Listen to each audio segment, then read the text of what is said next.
The King's Avatar audiobook by Kevin Chapter 1721. Indistinguishable Shadow Steps Translator. Namyami Editor. Namyami Brick. Steamed Bun Invasion acted. So brash, so splitting in this sort of calm equilibrium, this kind of attack was like someone harshly slapping a desk in the middle of a silent classroom. Samsara's three had been waiting for Steamed Bun Invasion to do something dumb. They had purposely built this situation because they believed that Steamed Bun couldn't keep up with the tempo. But Steamed Bun's steady performance caught them off guard. They didn't have the spectator view, so they didn't know how it was happening. Yiziu simultaneously controlling his own Lord Grimm and giving instructions to Steamed Bun, and Steamed Bun completely understanding and completing them. Something like that had to be witnessed to be believed. Even experts like Zhou Zekai, Jiang Badao, and Sun Xiang couldn't think of this possibility. The Samsara players off-stage were all very anxious. These sort of unknown situations would always catch them off guard. They wiped the sweat from their foreheads for their three teammates on stage. Right now, they were like all of the Samsara fans. After seeing Samsara get the advantage time and again, and then happy catch-up time and again, there was no way they could feel unshakable confidence. They had a deep feeling of danger. Steamed Bun Invasion finally acted. This was the change that Samsara's three players had originally anticipated. Although they were surprised that Steamed Bun could keep up with the rhythm at first, when Steamed Bun suddenly broke the rhythm, they weren't in any panic. The skill and experience of these three pro players were, of course, much higher than those of ordinary people. A single surprise wouldn't throw them into confusion. The brick flew out. They'd seen Steamed Bun Invasion beginning his attack in the forward direction, but this brick was ultimately thrown horizontally, towards the character to the side of him, One Autumn Leaf. One Autumn Leaf was going neither forward nor backward, he was just hanging around him. Because of this, Steamed Bun had been annoyed at him for a while now. This brick provoked shouts in the crowd. But although this kind of trick was a bit like bullying, with the reaction speed and technique of a pro player, even if the trick worked, there was still plenty of time to recover and react to it. One Autumn Leaf twisted slightly, letting the brick go past him. Sun Xiang was carefully watching Steamed Bun Invasion's movements. The guy was finally starting to act randomly. This was the opening they'd been waiting for. The brick missed, but Steamed Bun didn't give up. A sand toss came toward One Autumn Leaf. A needle was hidden in the sand. Sun Xiang was paying close attention to Steamed Bun Invasion's movements. Of course, he noticed the little trick in this sand toss. Steamed Bun had added a skill like Poison Needle or Paralysis Needle within the sand. Because of the nature of sand toss as a skill, under most conditions, people would simply control their character to turn their head to avoid being blinded, while taking the small amount of damage. And so, some brawlers would take the opportunity to hide another attack in the sand. But if the trick was spotted, then of course it would lose its effectiveness. One Autumn Leaf dodged the two combined skills. What next? To be honest, many people were quite curious as to what kind of offensive Steamed Bun would pull off. Sun Xiang calmly waited for the next change. Next, Steamed Bun ignored him. On one hand, Steamed Bun had found him annoying to look at, so when he had the time, he threw some attacks at him. On the other hand, Steamed Bun followed Yiziu's instructions very closely. Yiziu said to focus Jiang Badao's empty waves, so Steamed Bun definitely wouldn't change the main offense just like that. Powerful knee strike. The next attack didn't go toward One Autumn Leaf again, but instead toward empty waves. Steamed Bun suddenly flew in that direction with his attack. An opening. Sun Xiang's eyes lit up. Steamed Bun Invasion had hastily used an attack that didn't fit in the battle tempo, instantly messing up the rhythm. Suddenly, there was a distance between him and Lord Grimm. The distance wasn't large, but in this delicate balance, this small distance was a huge rift. One autumn leaf finally stopped keeping himself open to two possibilities. In this moment, Sun Xiang focused and attacked. Having been waiting for an opportunity on the sidelines for so long, most of his skills were off cooldown. One autumn leaf attacked, 100 Dragon Meteor Strike. The black evil annihilation darted out, leaving countless afterimages. Under one autumn leaf's swift charge, it thrust toward that opening that steamed bun invasion had left after his powerful knee strike.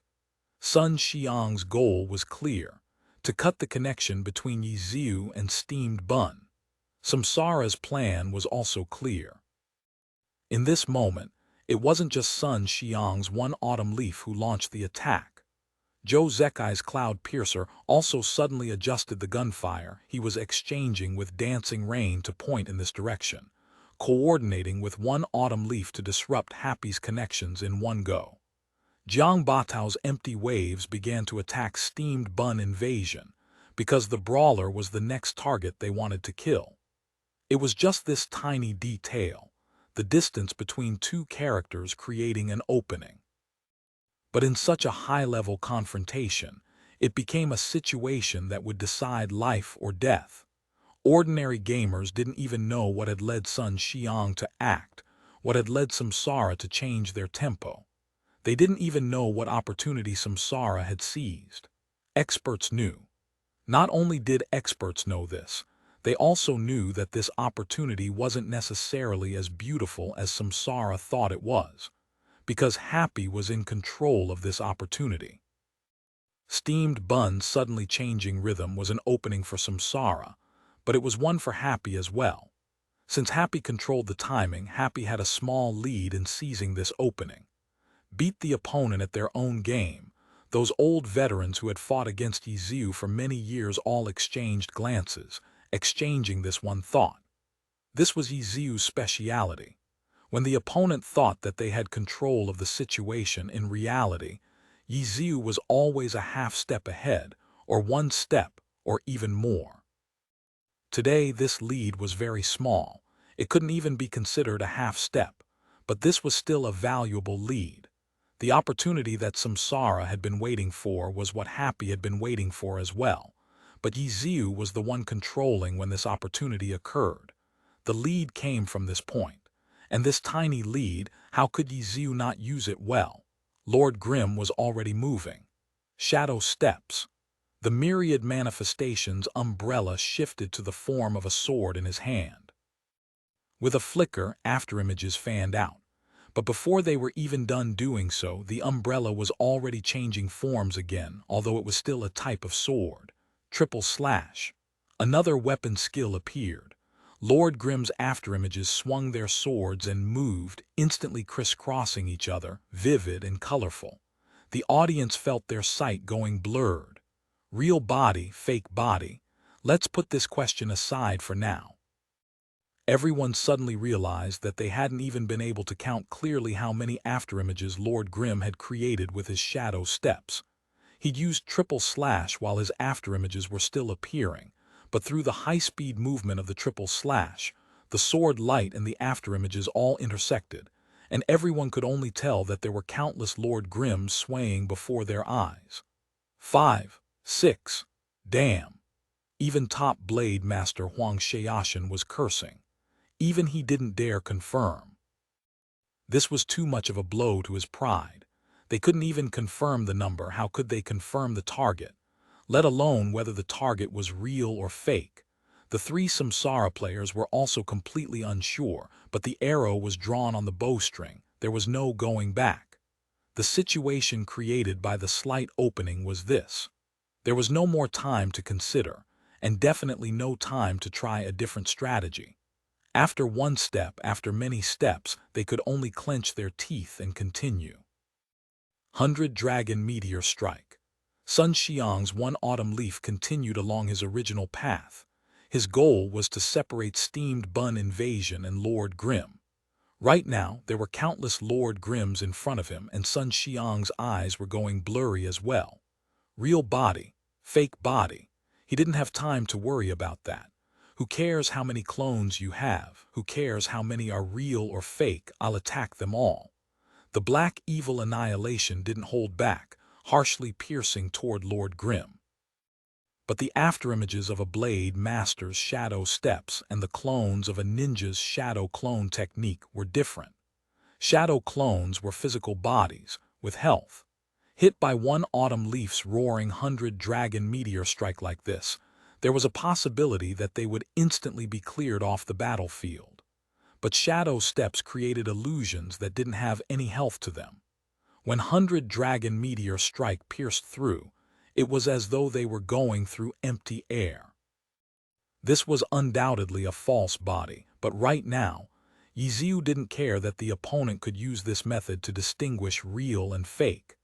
Because in just the blink of an eye, the afterimages could cross, and the one that had just been determined to be fake would be swapped to who knows what new position. 100-dragon meteor strike pierced countless targets, but Lord Grimm was still using triple slash. 1 slash, 2 slash, 3 slash. With his numerous afterimages from shadow steps, Lord Grimm actually traveled through the 100-dragon meteor strike just like that, as though the 100-dragon meteor strike were also nothing more than an illusion. It didn't stop him, so it didn't separate him and steamed Bun. The opening that Samsara had spotted ultimately went to Happy. It became an opening for Happy to attack.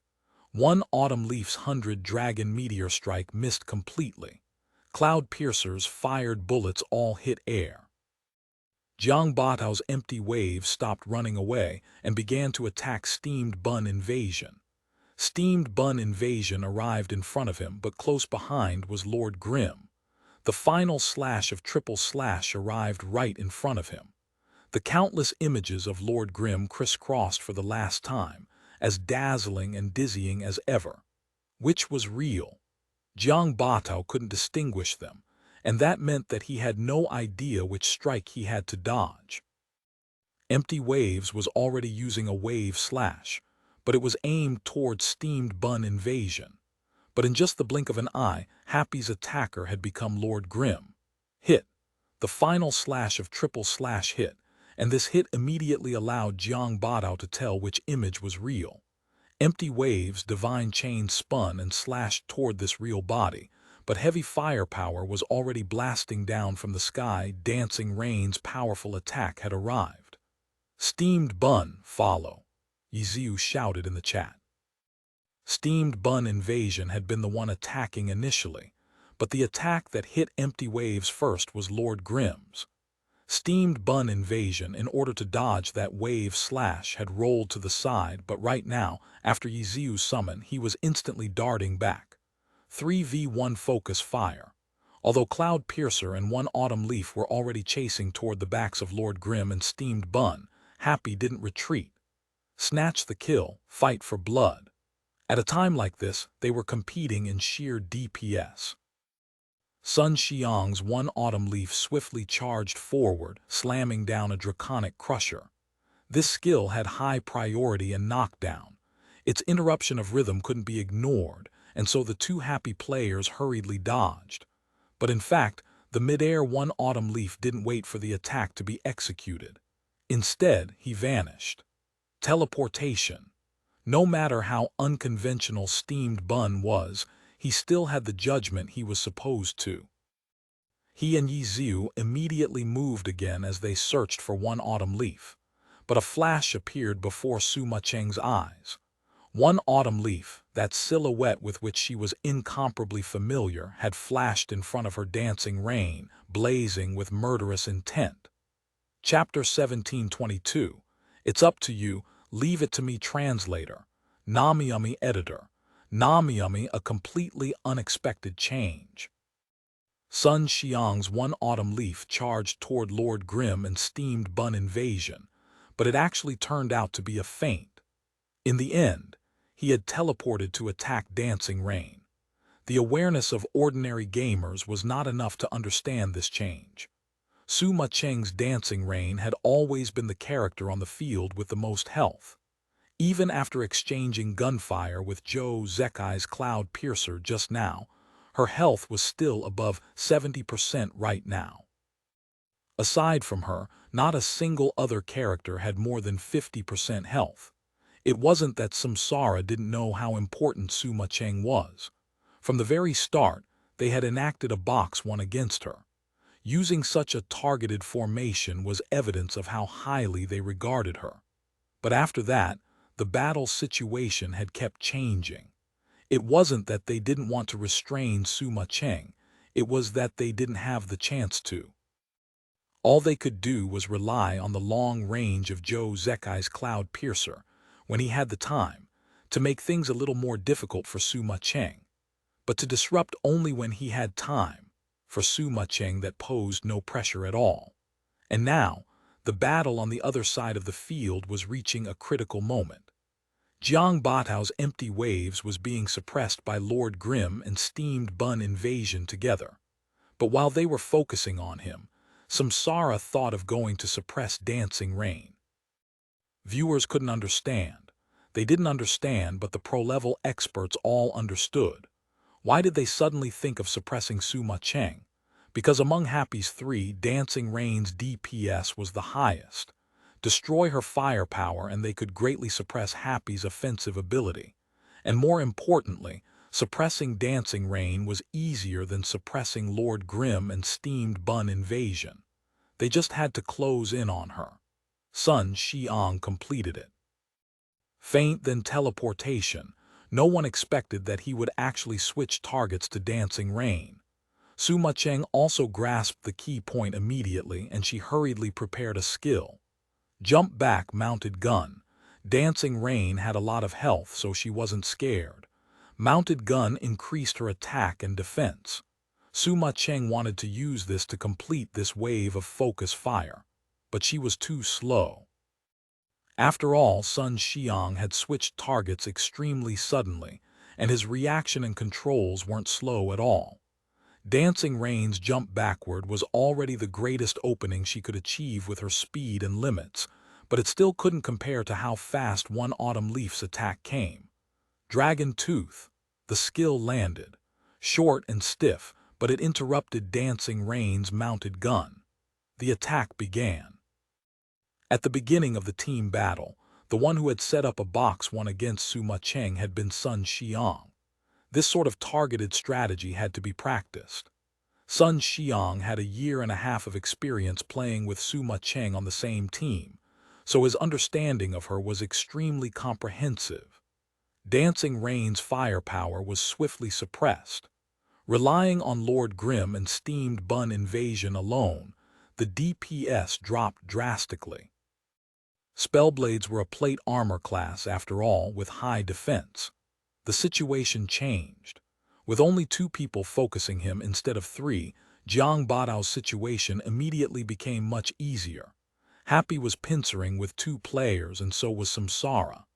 Even though Happy had managed a first wave of attacks, sending Empty Wave's health down to 24%, Jiang Batao and Zhou Zekai quickly established a counterattack against Happy's vital point. Cloud Piercer, Empty Waves, targeted Lord Grimm. With Sun Xiang's Draconic Crusher feint, Yiziu and Steamed Bun had no choice but to dodge. Jiang Batao had seized this opportunity, suddenly beginning a fierce counterattack. Wave Wheel Slasher, grab priority, an attack that couldn't be parried by typical skills. Although Yiziu's Lord Grimm could use similar skills to block it, but he hadn't done so because he and Steamed Bun had been worried about one Autumn Leaf's teleportation, and from where his surprise attack would come. But as it turned out, one Autumn Leaf teleported to attack Dancing Rain, and the one who launched the surprise attack was actually Jiang Batao's Empty Waves. As Wave Wheel Slasher split toward Lord Grimm, Empty Waves was moving and pulling away. His short sword Divine Chain darted forward non-stop, sending wave slash after wave slash. Storm, Light. 2 of the fastest wave slashes short forward first, further targeting the gap, and then Fire and Ice combined with the earlier light wave slash to complete a 3-fold wave, and then Waltzing Wave Slash, sneakily hidden within. Jiang Batao was no longer holding anything back. He was bursting forth with everything he got. If Nebula Wave Slash weren't still in cooldown, he would be using that skill as well. 5 consecutive wave slashes formed a net, firmly trapping Lord Grimm within. Yiziu wasn't fighting by himself, but at this moment, Steamed Bun next to him wasn't able to give him any assistance. His Steamed Bun invasion was attacking empty waves non-stop, but he wasn't able to effectively disrupt him. As Jiang Batao avoided the attacks that Steamed Bun invasion threw at him, he completed the surprise attack against Lord Grimm. The change of the battle situation had started from Steamed Bun, but he truly didn't have a very clear awareness.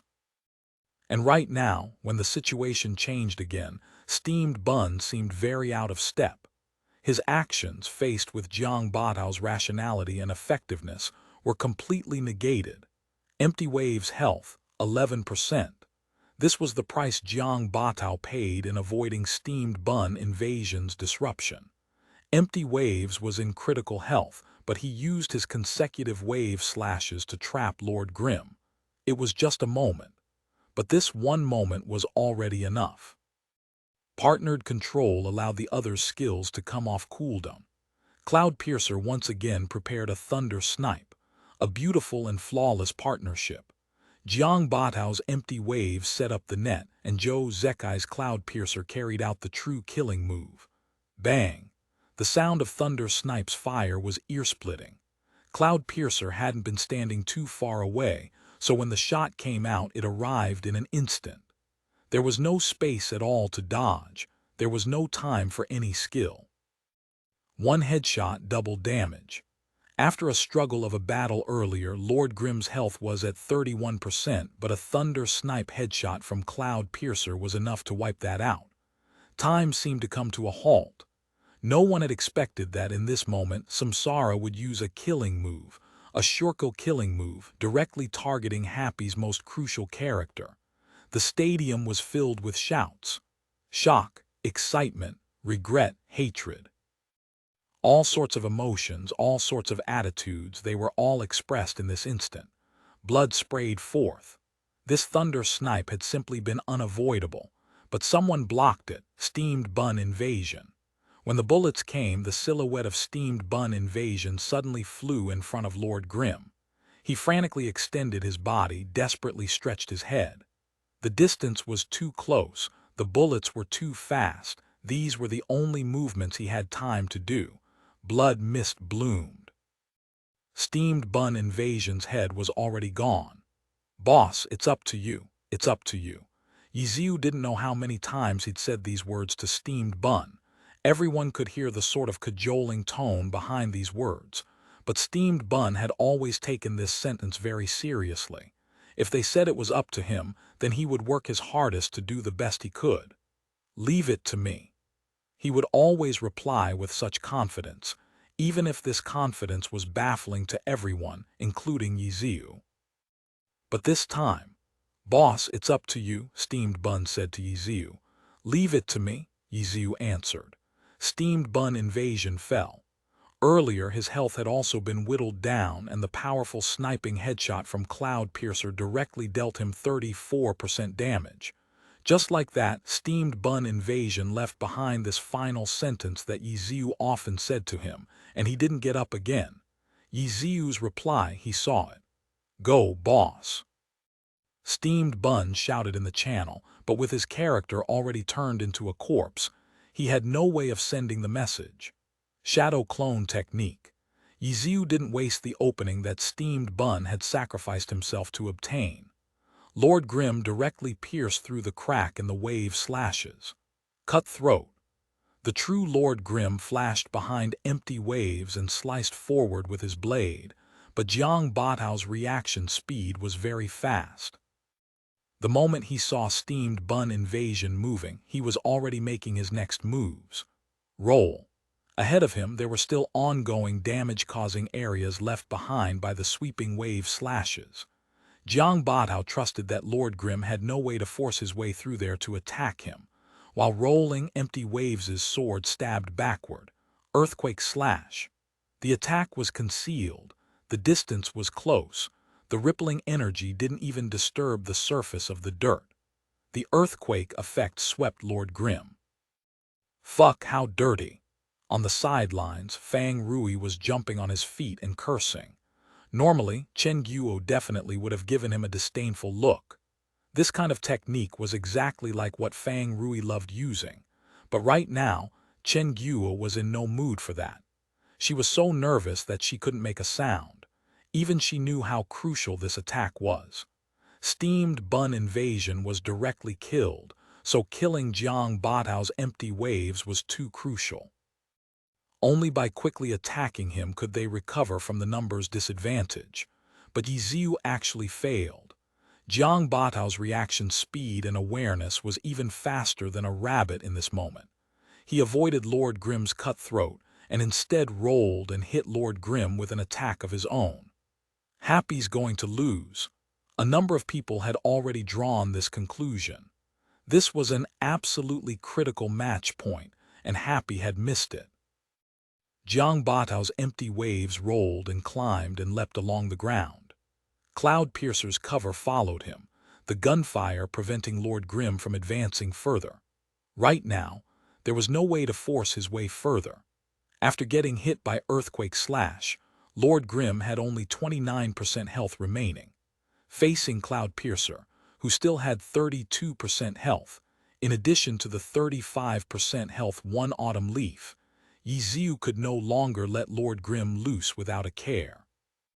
Helpless, Yiziu could only use the cover of the map features, dodging Cloud Piercer's attacks and steadily approaching Dancing Rain's position. Samsara hadn't been in a hurry, so they'd chosen to deal with Yiziu's Lord Grimm first. Now, Jiang Batao's empty waves didn't have much health remaining, but he was still rushing toward Dancing Rain. Zhou Zekai's Cloud Piercer, after seeing that Lord Grimm posed no more deadly threat to empty waves, also turned the majority of his firepower towards Dancing Rain. Su Mucheng's situation was getting more and more difficult. A launcher who was closed in on by a close-range attacker was automatically on the defensive, and could even be said to have already lost half the battle. And right now, she was about to face a three-person focus fire from Samsara. Seeing this kind of situation, countless people had already written off Su Mucheng as dead. Even if Dancing Rain currently had the most health out of all the characters, this would quickly become a fact of the past. Was it over? No. Seeing how Yiziu was still resolutely searching for ways to rescue her, how could Su Mucheng think of giving up? Chapter 1723. Forward Step-by-Step Translator. Namiyami Editor. Namiyami in the outside world's discussions of glory, whenever Su Mucheng was mentioned, Yiziu would always be brought up as well. In the eyes of countless people, he was the sole reason for Su Mucheng's accomplishments. However, in Season 8, after Yiziu's departure from Excellent Era, Su Mucheng's performance put her in a new light. Everyone began re-examining her, evaluating whether their past opinions of her had been unfair. Su Mucheng had changed the way people viewed her, but she never cared about any of it. All of her efforts to improve were because she believed that Yiziu would definitely return, and when he did, she needed to be ready. She needed to become an even better support for him. Although she hoped to win the championships as well, she wanted to win it together with Yiziu. Otherwise, the victory would feel hollow. She would never give up. She was determined. Even if Yiziu gave up first, she would remain here and stand guard. But Yiziu never gave her this chance. Even when he was kicked from Excellent Era and had to start from zero, he cut his way through thistles and thorns to stand on top of this grand stage. For victory. For the championship. These phrases always felt flat when describing Yiziu because he did not lack victory. He had the most championship titles in all of glory. Even so, he still blazed with unsurpassed passion. Everyone felt like there must be some reason behind his drive, such as to prove to Excellent Era that he could still play. But if that was his reason, then he had already proved it. He had left Excellent Era and then eliminated them in the Challenger League. Yet even after all that, he didn't change. His actions, his performance, everything he did showed that the only thing he strove for was victory, pure victory. Whether it was excellent era or anything else, he didn't seem to particularly care. In his eyes, there were only opponents. Opponents that he needed to defeat in order to win. Since that was the case, he just needed to defeat them. It was that simple. There was no other reason that could explain Yiziu's passion for glory. He had 3 championship titles and countless other individual honors, yet his goals remained the same: victory, championship. There was no reason to give up. There was no excuse to give up. The championship was right in front of him. However, in this regard, everyone believed that Samsara was closer to the championship than Happy. Victory or defeat would be decided here. Everyone watched the match attentively, whether it was Samsara's fans or Happy's fans. All of them had their fists clenched tightly. Looking back on this match, starting from when the two sides first made contact, there hadn't been any cushions. The fighting and killing had begun beneath this golden pyramid, and it looked as if it was going to end there too. This was supposed to be a map filled with features. Not far from there was a river, and next to the river was a forest. However, after the two sides began fighting, they never strayed far because there hadn't been any opportunities to. From the start, both sides held onto each other tightly, not giving the other even the slightest room to breathe. Now the deciding moment had come. The players seemed to have felt lit. Jiang Batao had the lowest amount of health on the field, but he was as lively as ever. After escaping from Lord Grimm's attacks, he began searching for Dancing Rain. Earthquake Slash. He had sent out multiple consecutive wave slashes at Lord Grimm to trap him. As a result, he didn't have many wave slashes left to use. Earthquake Slash was the lowest level wave slash and had the shortest cooldown. As soon as it came off cooldown, he immediately used it again. Zhou Zekai's Cloud Piercer covered him from behind so that he wouldn't be at risk of an ambush from Yiziu's Lord Grimm. At the same time, this cover separated the connection between Yiziu and Sima Cheng. The situation was looking good for Samsara, but none of them relaxed. Sun Xiang became increasingly focused. He paid attention to each and every movement from Dancing Rain, especially her cannon. In this situation, Sima Cheng definitely wanted to attack Empty Waves, who only had 11% of his health left. She wouldn't even need a powerful high-level skill to kill him. Just a few normal attacks would be able to blast him off the stage, but there were no opportunities for her to do so. Sun Xiang clung tightly onto her. Not only was she unable to escape, even when she found an opportunity to attack, Sun Xiang would always knock her cannon askew at the last moment. An Earthquake Slash swept by. Dodge. Every player would have this thought as soon as they saw the attack, but Sima Cheng didn't plan on dodging. She wanted to do more, not just wait for Yiziu to break open the situation. Not only did Dancing Rain not dodge, she ran straight into the Earthquake Slash. Sun Xiang was surprised for a brief moment, but he immediately realized that Sima Cheng wanted to use the knockback from Earthquake Slash to widen the distance between them. Sun Xiang didn't stop her. One autumn leaf immediately moved to the side, predicting which direction Dancing Rain would move towards. But with this slight change in positioning, Dancing Rain raised her gun. "You want to attack?" Even though Sun Xiang was guarding her retreat path, this didn't mean that he would neglect the possibility of Sima Cheng attacking. Evil Annihilation flew towards her. The instant the cannon flashed with light, the cannon was knocked askew. One autumn leaf's defense towards her was extremely tight. Why else was Sima Cheng unable to provide any support to Yiziu and Steamed Bun? Previously, Sun Xiang had been completely focused on suppressing Dancing Rain's attacks. Now, he was also thinking about killing her. The Earthquake Slash struck Dancing Rain. However, one autumn leaf had already cut off her retreat path. Falling Flower Palm. One autumn leaf threw out a palm. The knockback from falling flower palm was much stronger than that of earthquake slash. Not only did the palm stop Dancing Rain's momentum, it even sent her flying in the other direction. Sima Cheng didn't care about all of this. She once again aimed at Empty Waves, but Empty Waves was already charging towards her. Ang Batao didn't let Empty Waves' low health hold him back. He knew that victory could be decided here. Even though Empty Waves had almost no health left, he was Samsara's biggest advantage. As long as they could suppress Dancing Rain and block Lord Grimm, victory would be theirs. How could he cower at such a moment? Just having an extra player on the field wasn't an advantage. The advantage depended on how the extra player performed. The target was a launcher.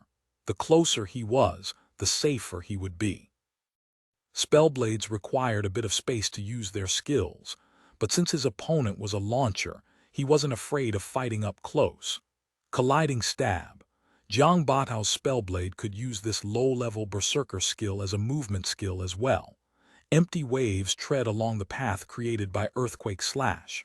In the blink of an eye, he arrived in front of Dancing Rain. Bang! Dancing Rain's cannon was knocked away by the colliding stab. Dancing Rain was once again unable to shoot in time. After getting sent flying by falling flower palm, she was reflected back by the colliding stab. One autumn leaf was already waiting. Dragon Tooth, double stab, sky strike skills chained together, chasers flew in succession. Sun Xiang's one autumn leaf performed a full combo. Jiang Batao's Empty Waves wandered to the left and right, slashing at Dancing Rain with what close combat skills he knew. Launchers were poor at close combat. Facing this pincer from two sides, she became even more helpless. It looks like it's up to Yiziu. Everyone's gazes shifted towards Lord Grimm. Everything depended on how fast Yiziu broke out from Cloud Piercer's imprisonment. Hoping for a launcher to escape from two enemies in close combat would be too difficult. Yiziu's Lord Grimm didn't stop moving. At the start of the match, Team Happy had gotten a bird's-eye view of the map from on top of the pyramid. As a result, they had a slight advantage in the beginning. Kaio Yifan had utilized this advantage to escape from Wu Qi's pursuit. However, the battle had gone on for a long time now, with all of it revolving around this one area. Samsara's players wouldn't neglect the terrain. At this point, they had a good understanding of the terrain as well, particularly so for Zhou Zekai. His sharpshooter required vision to attack, so he naturally needed to pay attention to this aspect. Which areas were favorable for cover? Which of these areas allowed for movement? How could he get around these covers? He had to know the answers to these questions. Lord Grimm moved about, but his movements were limited. Zhou Zekai's blockade was too tight. Zhou Zekai had originally been focusing Dancing Rain, but now most of his attention had returned to Yiziu. It had to be said that Samsara was truly quite fearful of Yiziu. Despite it being a 3v2, they didn't dare fight head-on. That's not the only reason. Li Yibo heard Pan Lin's analysis of the situation and added in his own opinion. Don't forget that Happy has a 1-point lead because of the group arena. If Samsara wins the team competition with only one player remaining, the match will have to go overtime to break the tie. If Samsara wants to directly win, they need to win with at least 2 players alive. Oh, overtime. If they go into overtime, which team do you favor? Pan Lin asked. Samsara, of course, Li Yibo replied without thinking. Have you not noticed that Yiziu's playing has been getting worse and worse? Oh, really? Pan Lin was stunned. The pace of the team competition has been too fast. As soon as the two teams met, they began fighting. They didn't move to a different area or slow down the pace.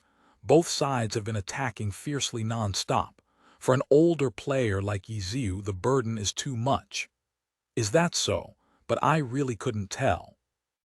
That shadow steps combined with triple slash from before was incredible. The burden on him has only increased because of how incredible it was. He had to perfectly link together 2 skills while switching weapon forms. That must have been extremely difficult to execute. After making the play, he wasn't given any moment to breathe. He had to keep it going. Just thinking about it is making my hands cramp, Li Yibo said. Pan Lin looked at the screen at Lord Grimm, who was constantly looking for an opening under the pressure from Cloud Piercer's gunfire. He didn't know what to say. Overtime is unfavorable for Happy.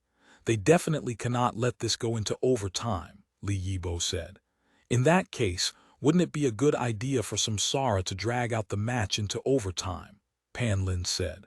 No, you can't think about it like that. Samsara has an opportunity to end the match right here. Why would they give up their advantage to play in an uncertain overtime game? Yiziu's condition might be declining, but who knows what will happen in a match. Taking advantage of a lead that you already have is also extremely important, Li Yibo said. That's true. Then right now. If this situation doesn't change, Samsara will certainly win, Li Yibo said confidently. The key lies in Yiziu and whether he can break through. It doesn't look like an opening will just appear. He'll have to force his way through. Forcing his way through, that's not really a good idea either, is it? Pan Lin said. But what other choice does he have? Li Yibo said. Yes, no other choice. Lord Grimm didn't have much health left. He would certainly lose quite a bit of health if he forced his way through Cloud Piercer's attacks. Let alone whether he could successfully rescue Dancing Rain afterwards. Even if he did, both of them would nearly be dead. The situation wouldn't be much better than before. But if he didn't, it was extremely unlikely that Sima Cheng would be able to escape from Sun Xiang and Jiang Batao on her own. Sima Cheng was trying her hardest. Even though she wasn't able to fully break free, Dancing Rain was slowly inching towards Lord Grimm.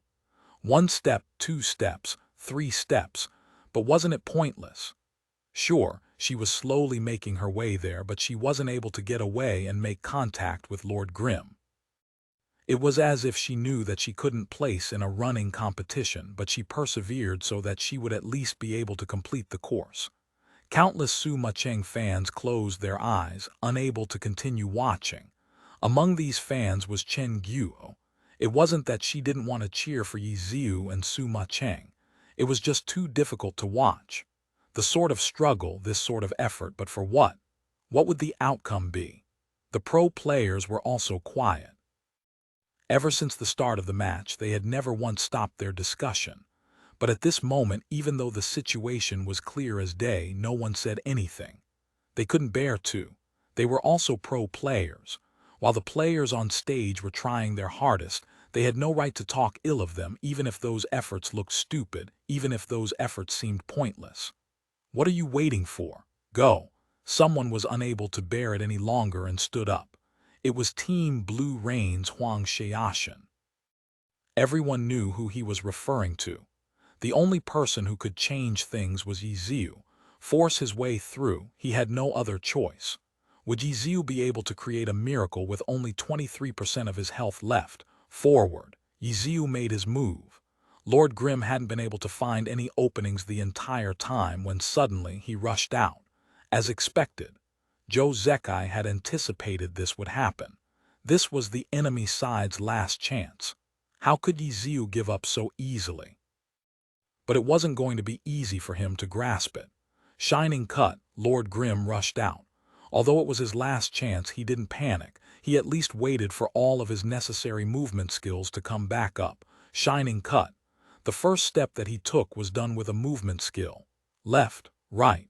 Zhou Zekai didn't need to guess. His sharpshooter had 2 guns. He could cover both options.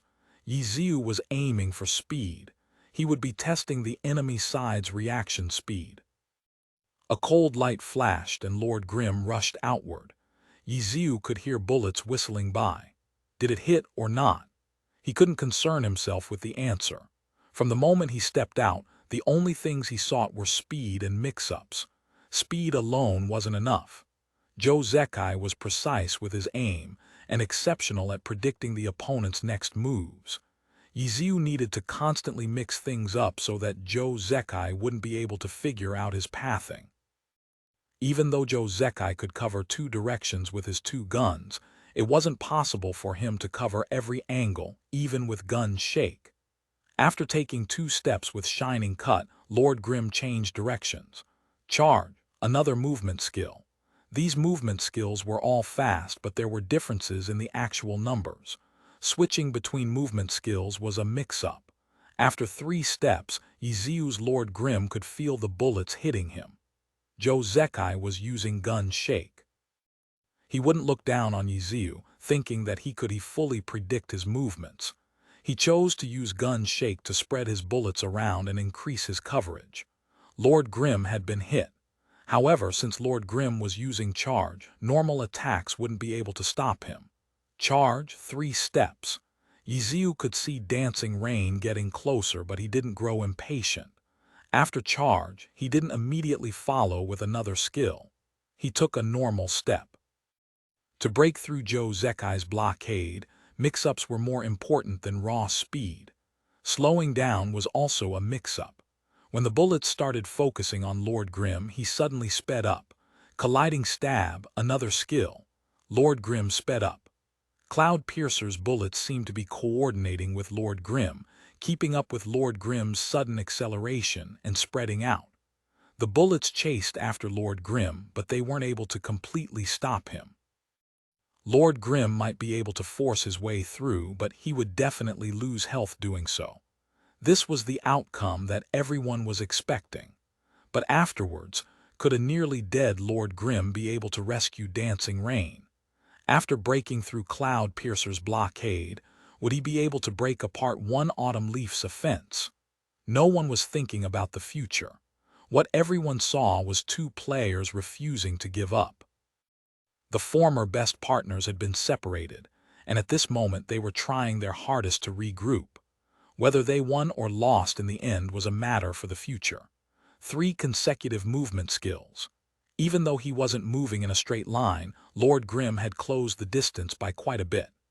However, Yiziu knew that the farther he went, the more difficult it would be.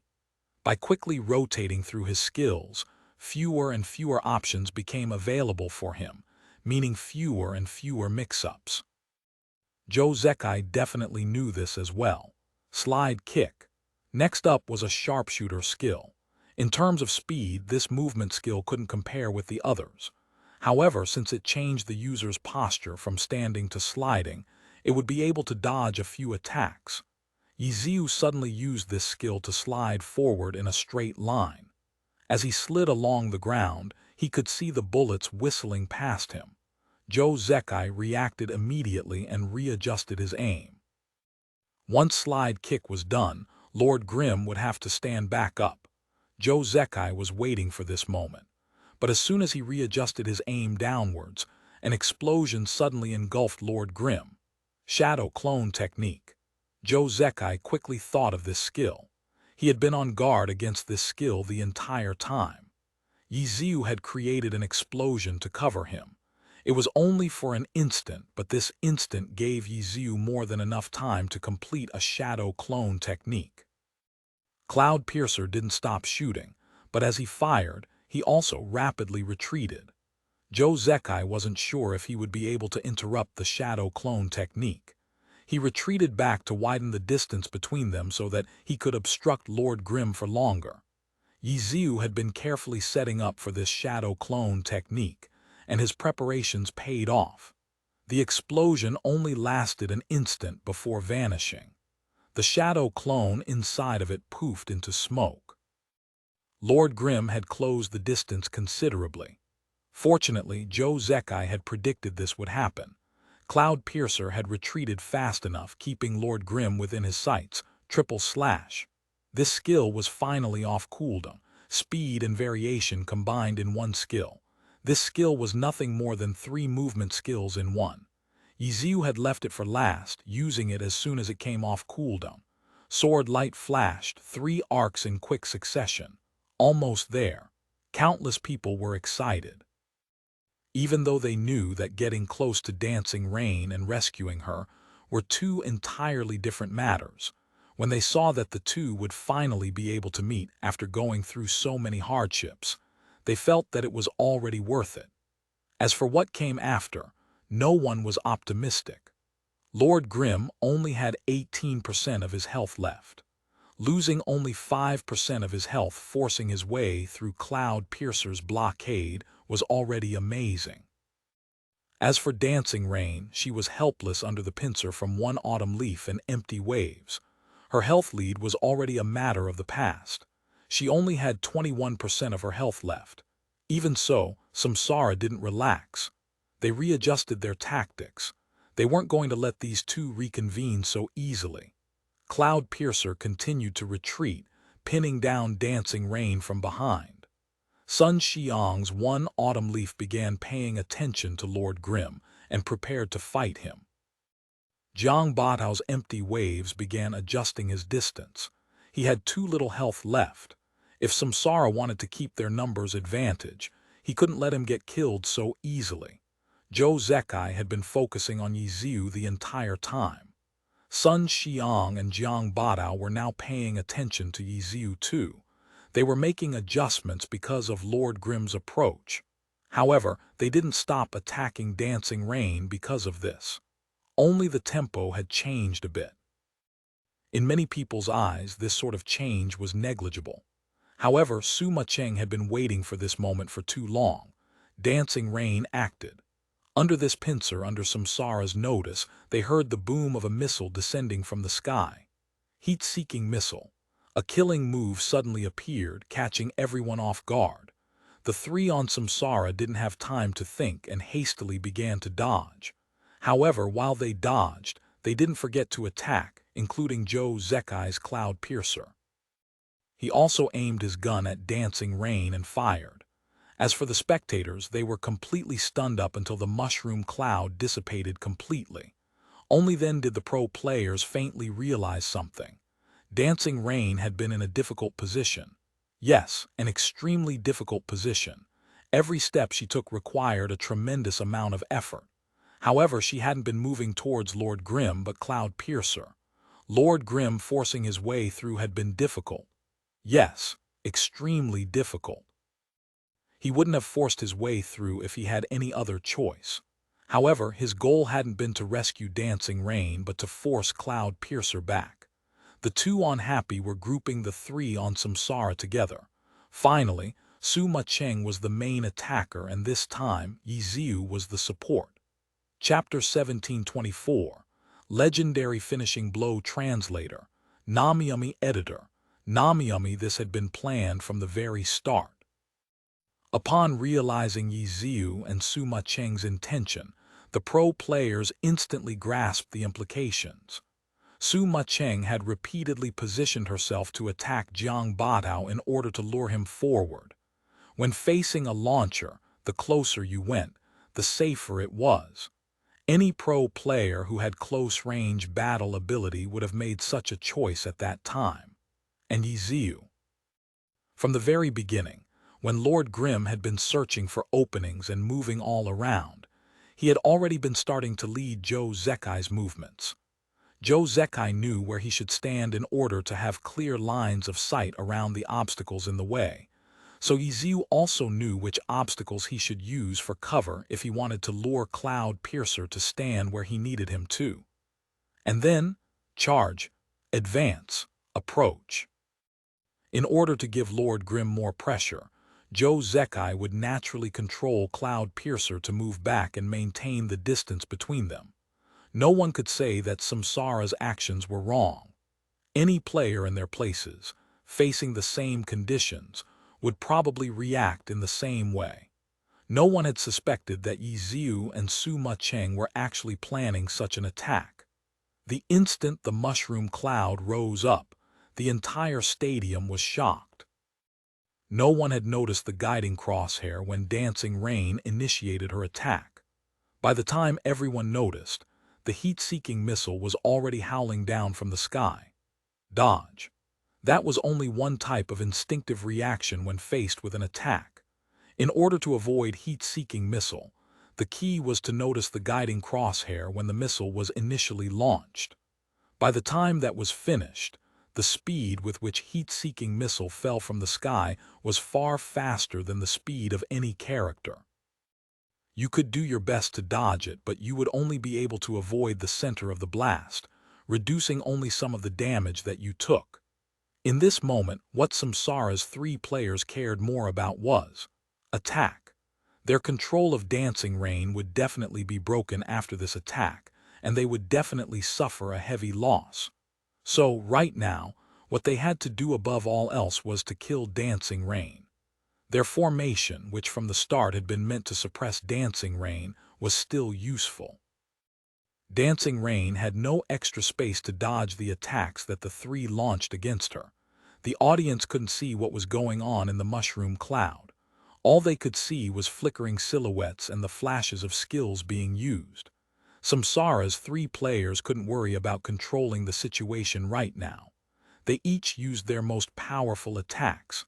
And then, the audience watched as the four players' health bars plummeted. Whose health would reach the bottom first? Whose health would remain above zero? Everyone's hearts were in their throats as they stared at those four health bars.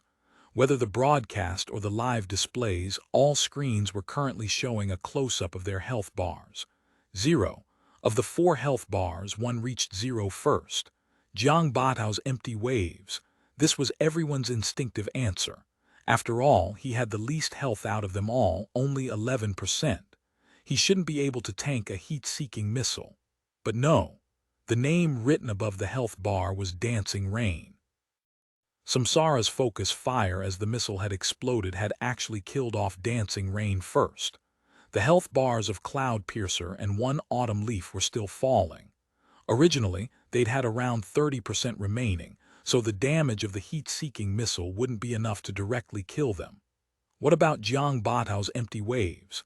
Empty waves' health had actually been the first to stop falling. 0.7%, 0.7% remaining. Empty waves was still alive. In other words, this situation right now, Yiziu was facing a 1v3. Happy lost. Countless people were already thinking this. Even though Yiziu had faced a 1v3 in last round's team battle, what he had done back then was simply self-preservation. Yiziu had only been able to control Samsara's three players there because they had believed 3v1 is no problem for us. We can definitely take care of this very quickly. He hadn't truly restricted all three of them, let alone defeated the three of them. And now, he needed to defeat three people in an upfront battle. How was that possible? This was what everyone was thinking. The audience couldn't help but feel regret, seeing how Happy had worked so hard to get all the way here, only to face such a hopeless and helpless conclusion. And for Samsara, this was truly fortunate. Such an unforeseen wave of attack had actually ended with them having the upper hand.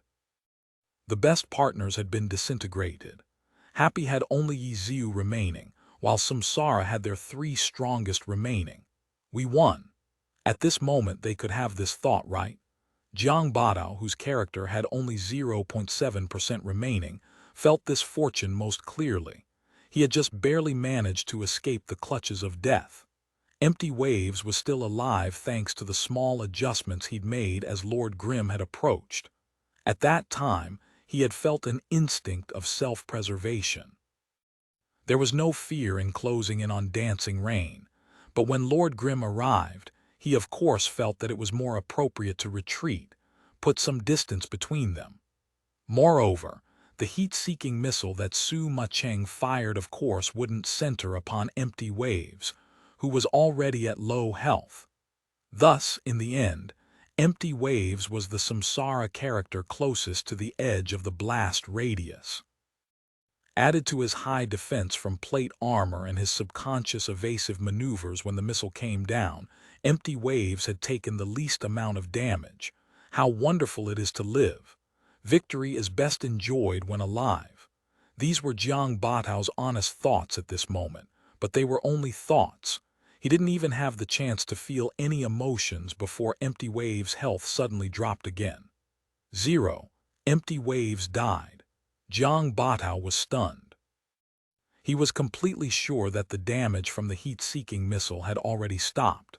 This was damage that a new skill had instantly created, not prolonged damage from an old attack. What was this? His camera view floated upward. Upon the grayed-out screen, Zhang Batao saw a shuriken piercing the chest of Empty Waves' fallen form.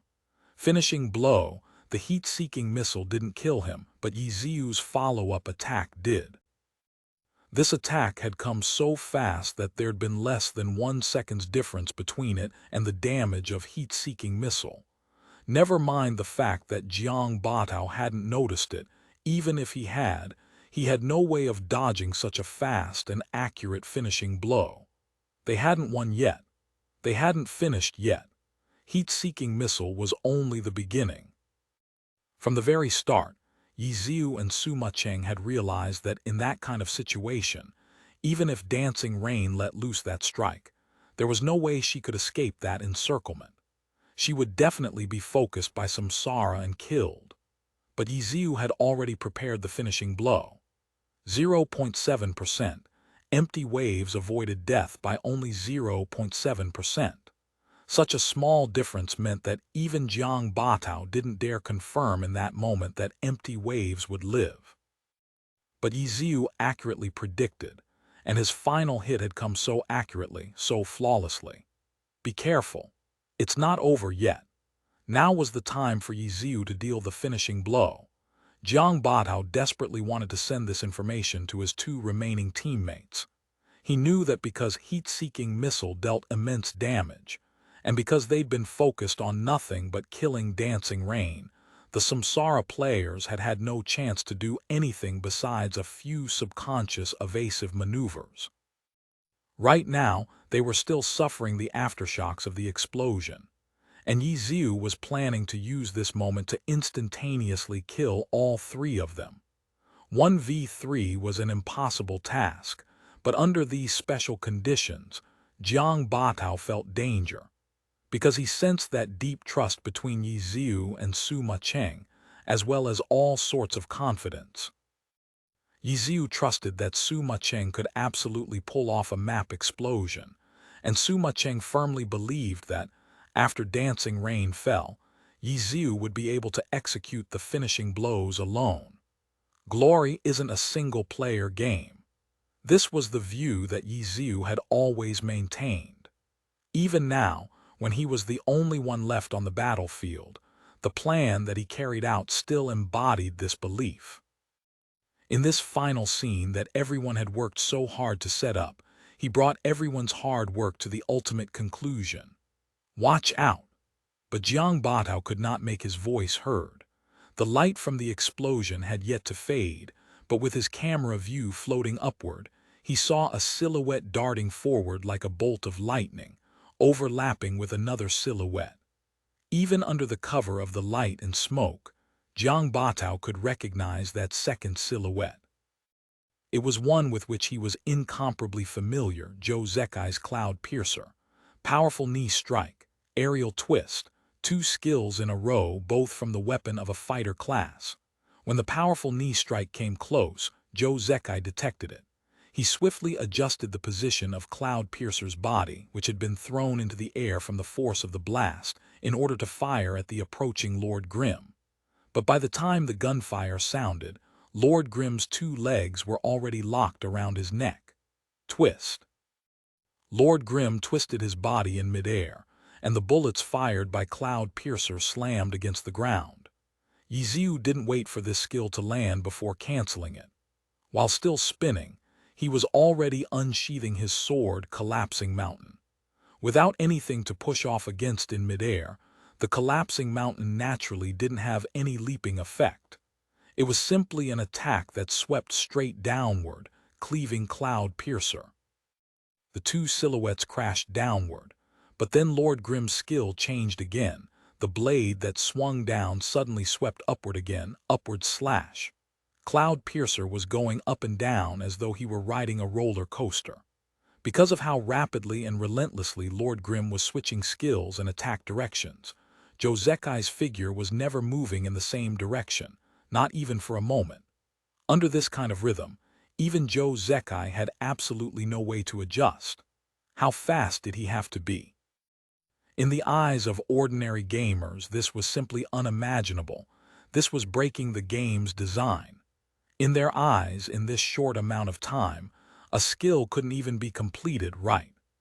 But the pro players knew Yiziu was able to execute these skills so quickly because, over the course of this process, he was forcibly canceling skills non-stop.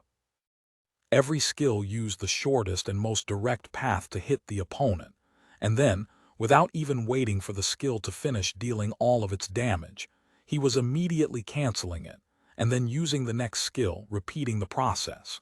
Used in this way, these skills weren't dealing all of the damage that they could, but the changes were fast to the extreme. And such fast changes meant that Zhou Zekai had no way to counter. This was the theory behind this. But how accurate of a judgment was needed for this? How fast of a hand speed? Use a skill, cancel it, and on top of all this, Lord Grimm still had to worry about changing weapon forms as well. What kind of hand speed? The pro players were stunned. They had all experienced the unspecialized blitz, but this was their first time witnessing it this fast, this densely packed. Calling this god level was frankly an insult. This was beyond god level. Falling flower palm, anti-tank missile, Gatling gun. In the blink of an eye, 3 more skills. Just as closely packed, just as fast. The moment that falling flower palm came out, those who weren't pro players practically didn't see it at all. And then, Cloud Piercer was already being swallowed in the explosion of the anti-tank missiles, and by then, the high-speed bullets of Gatling gun were already sinking into his flesh. Along with the blowback from falling flower palm, they sent Cloud Piercer flying. 0.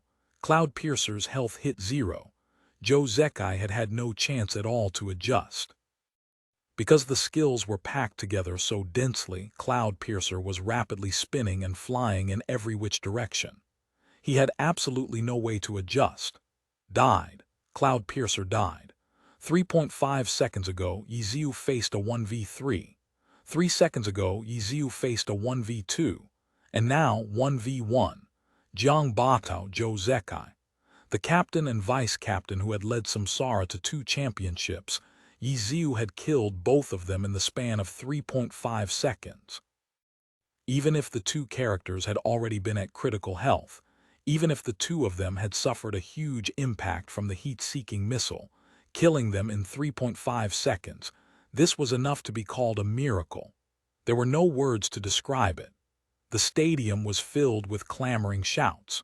Because the changes were too fast, everyone had seen different things at every moment. While one person was still shouting because of something he'd caught, another person had noticed something else. But no matter what empty waves, Cloud Piercer, these 2 characters had truly fallen without a single chance to fight back. And then, one autumn leaf, this character that Yiziu had built by his own hand, was the final target that he had to kill. Chapter 1725. They are the champions translator. Namyami editor. Namyami 3.5 seconds. Sun Xiang had experienced countless 3.5 seconds over the course of his professional career. But in the future, even many years after his retirement, these 3.5 seconds of the Glory Professional Alliance Season 10 finals would be forever engraved in his memory. Amidst the explosion of the heat-seeking missile, the 3 Samsara players had killed Su Mucheng's dancing rain. Even Jiang Batao's empty waves, who'd only had 11% health at the time, had fortunately managed to survive. 3v1. Champions. What a logical train of thought. Sun Xiang didn't feel that it was wrong for him to have this kind of thought at this moment. He didn't feel that he had relaxed his guard or anything. His controls remained as attentive as ever as he adjusted one autumn leaf, stabilizing him after the blast of the explosion. And then he watched as empty waves, sliver of health, was suddenly wiped clean. And then he watched as Lord Grimm rushed toward Cloud Piercer, fighting so rapidly that Cloud Piercer was rendered helpless. 3.5 seconds. At the time, Sun Xiang didn't have an accurate sense of the time that had elapsed. Everything that happened had caught him completely off guard. His awareness couldn't keep up with Lord Grimm's attack movements at all. He was hurriedly stabilizing one autumn leaf, but as he prepared to rush through the dissipating smoke and fire to help his teammate, Cloud Piercer was already sent crashing toward him. Corpse. Glory's #1 player Joe Zekai, the great gunner Cloud Piercer. In 3.5 seconds he'd become a corpse flying in his direction. In interviews many years later, Sun Xiang would be utterly unable to use words to describe his emotions in that moment. But he knew very clearly, those 3.5 seconds were not, in fact, the most frightening moment of his professional career. What frightened him the most, what made him feel true fear, were not those 3.5 seconds, but the 3 seconds that came after. One autumn leaf dodged Cloud Piercer's corpse. Sun Xiang hadn't even completely awoken from his shock when Lord Grimm, Yiziu's Lord Grimm, had already rushed up to him. Awareness. Sun Xiang clearly remembered in that moment he had no awareness. All of his controls were conditioned reflexes, subconscious reactions. These kind of reactions and controls done without thought should be the fastest. But Sun Xiang would also remember clearly, in that moment he was slow, too slow. Compared to Yiziu's controls, compared to Lord Grimm's movements, everything that he did was far too slow. Overlapping sidesteps, probably. Sun Xiang had no way of confirming. All he saw were afterimages. While his brain was still trying to analyze Lord Grimm's movements, Lord Grimm was already beginning his next skill. Dragon Tooth, he was bleeding. This was an effect that could only come from a double stab. Had there been a double stab after the Dragon Tooth? Moonlight Slash. 2 injuries. Had it already become full Moonlight Slash?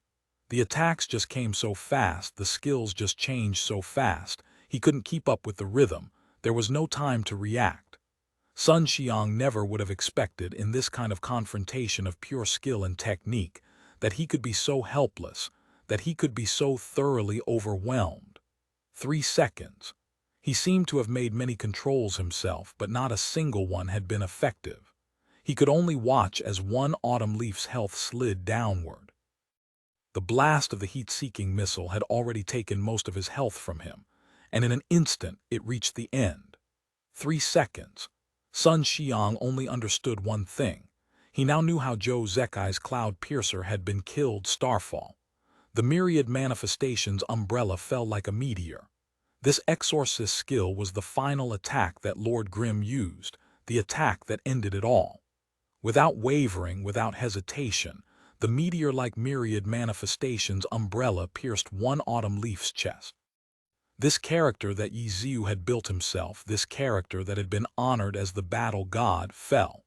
Glory, the word flashed on the screen, the exact same word and font as the in-game arena. But at this moment this word was a symbol of the very highest glory, championship.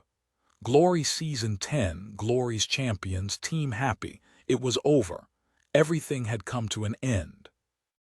In the broadcast, commentator Pan Lin was shouting this result with all his might, and Li Yibo, who had experienced another face-slapping for his analysis, was also feeling his heart swell with emotion.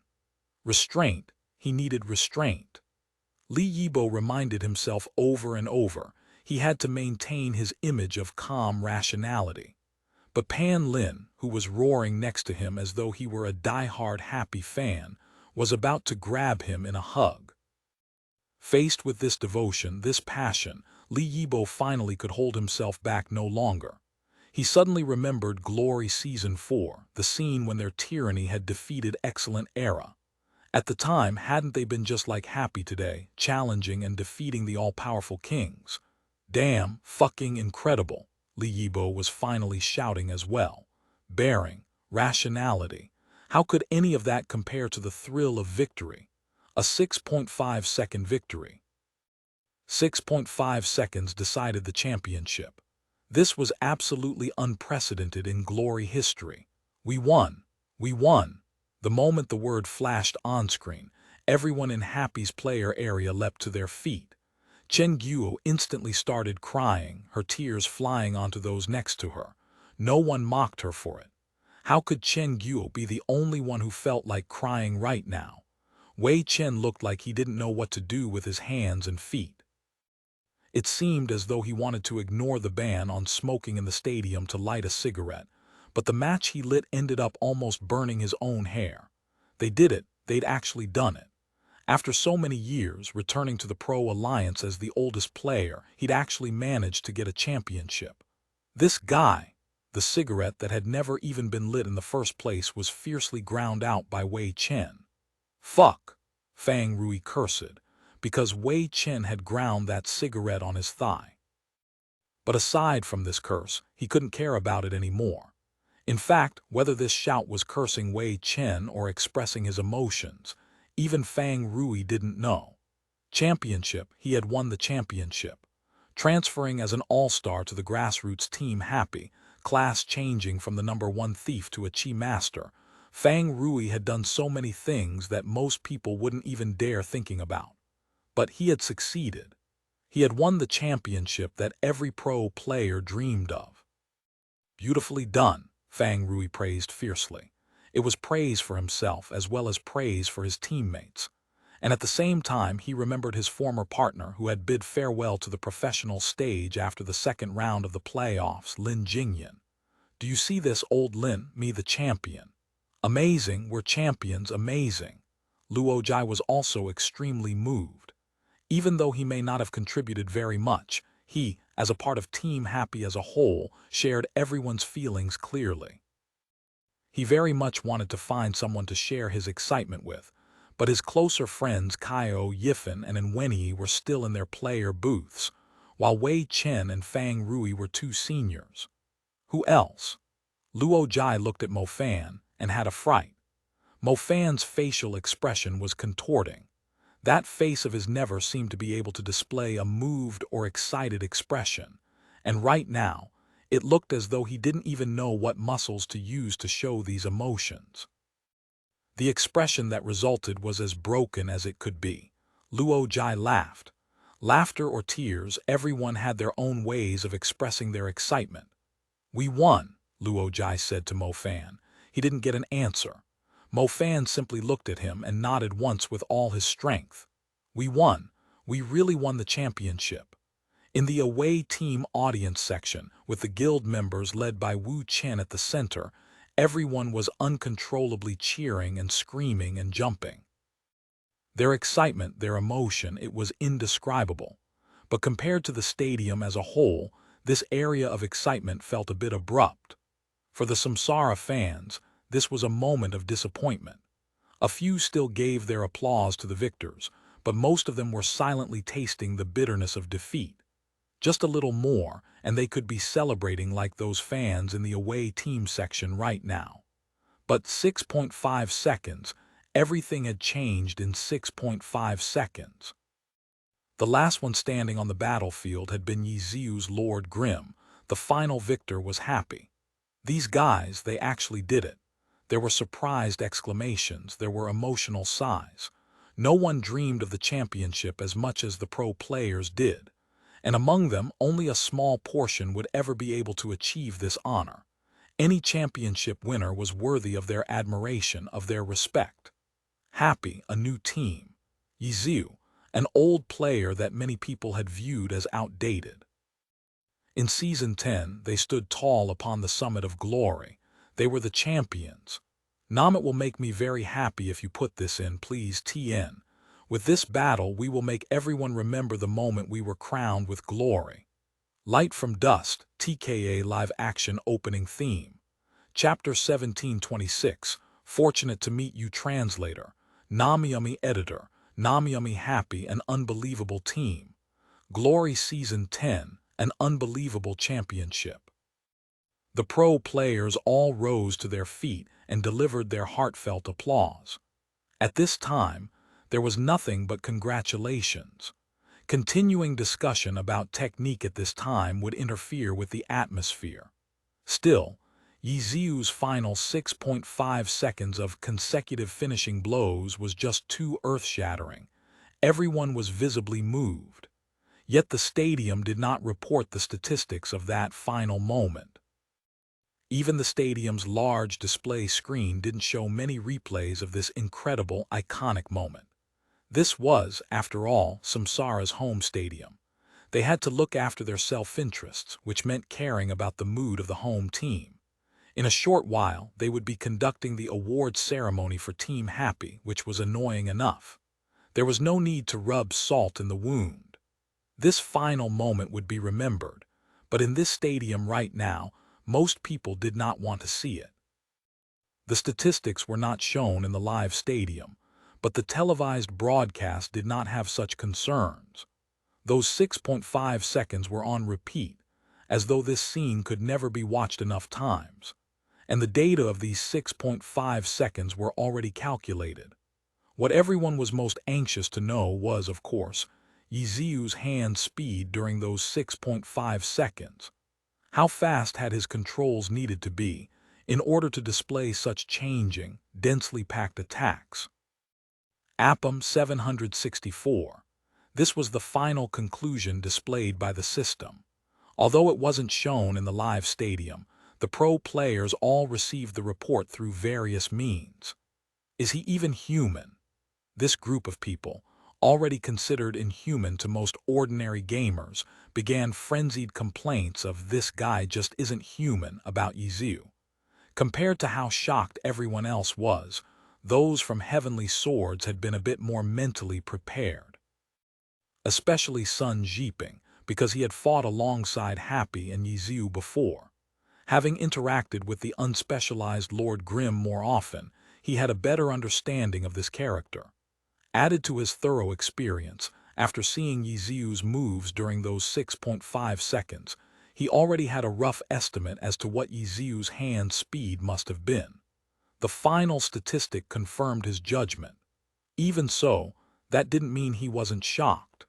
More than that, though, he felt admiration. 764 APM. This was a first even in Yiziu's professional career. Even if no class beside the unspecialized allowed room for performing this many inputs in a row, everyone knew that Yiziu had truly surpassed the limit. This was an explosion that could not be replicated. An old player who was already at the end of his professional career, what kind of determination and willpower had he needed to manifest this transcendence? Yiziu. He was the unquestionable star of this moment. The stadium was already making preparations for the award ceremony. Everyone was staring at Yiziu's competitor booth, waiting to see him emerge and walk onto the award stage. The uproar in the stadium was sealed off by the soundproof walls of the competitor booth. After he took off his headphones, the entire world was quiet. Victory. At last, victory. After many years, he finally tasted the championship once again. He felt relaxed, he felt joyful, and most importantly, he felt satisfied. Yes, nothing satisfied Yiziu more than victory, more than the championship. Right now, he sat upon his chair and he savored this complete peace, savored this greatest satisfaction. He subconsciously reached for a cigarette, but after feeling his pocket, he remembered where he was. Things were no longer as they once were. How could he smoke in today's competitor booths? The automatic fire extinguishers would put it out immediately. It had been too long since he'd won the championship. He couldn't keep up with the times. Yiziu laughed at himself. 7 years after 7 years. The glory alliance of 7 years ago lagged far behind what it was today, and the rules were still being perfected step by step. Back then, as the saying went, one cigarette after a match become a living immortal, especially that cigarette after winning a championship. That was truly the most perfect way of winding down. But now, oh well. Head out first. Yiziu stood up and finally walked out of the competitor booth. Lights. Countless spotlights had been waiting for this moment. The moment that Yiziu appeared outside of his competitor booth, they all focused upon him, shining upon his body. The stadium was filled with cheers, shouts, applause, for although this was their away game, Happy's fans carried enough passion and enthusiasm. When Yiziu walked out of the booth, all of this reached a peak. The stadium shone its lights, Happy's fans cheered for him, Samsara's fans delivered their applause as well. Boss, steamed Bun sprinted over. Happy's other players had already walked out of their competitor booths, and those who had been sitting in the player area were already on stage as well. Championship. A feeling that he hadn't experienced in a long time, but this scene was something that Yiziu had never experienced before. He had unparalleled competition experience. He'd won the greatest number of championships in the entire alliance, but never before had he celebrated alongside his teammates directly after a match. Never before had he directly accepted the award. In Excellent Era's time, he had stayed mysterious and lie low. He had always quietly arrived, quietly competed, and quietly left. 10 years, his 4th championship. Yet this was the first time Yiziu stood directly under the eyes of millions of people and accepted all of the glory and blessings. Happy's members high-fived and hugged each other.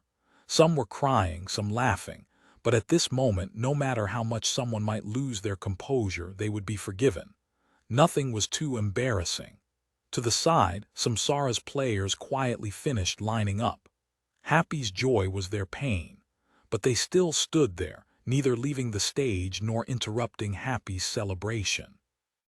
They had lost this match, lost this entire season, lost the Samsara dynasty that they had almost established, but they did not lose their bearing.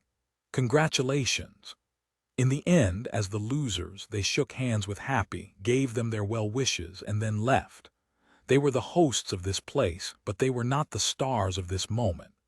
After Samsara left, the preparations for the award ceremony were complete, with an award stage set up right in the center of the stadium floor. One by one, Happy's players walked onto the stage. The chairman of the alliance, Peng Xiaoran, was led on stage, his face shining with joy. Incredible, truly incredible.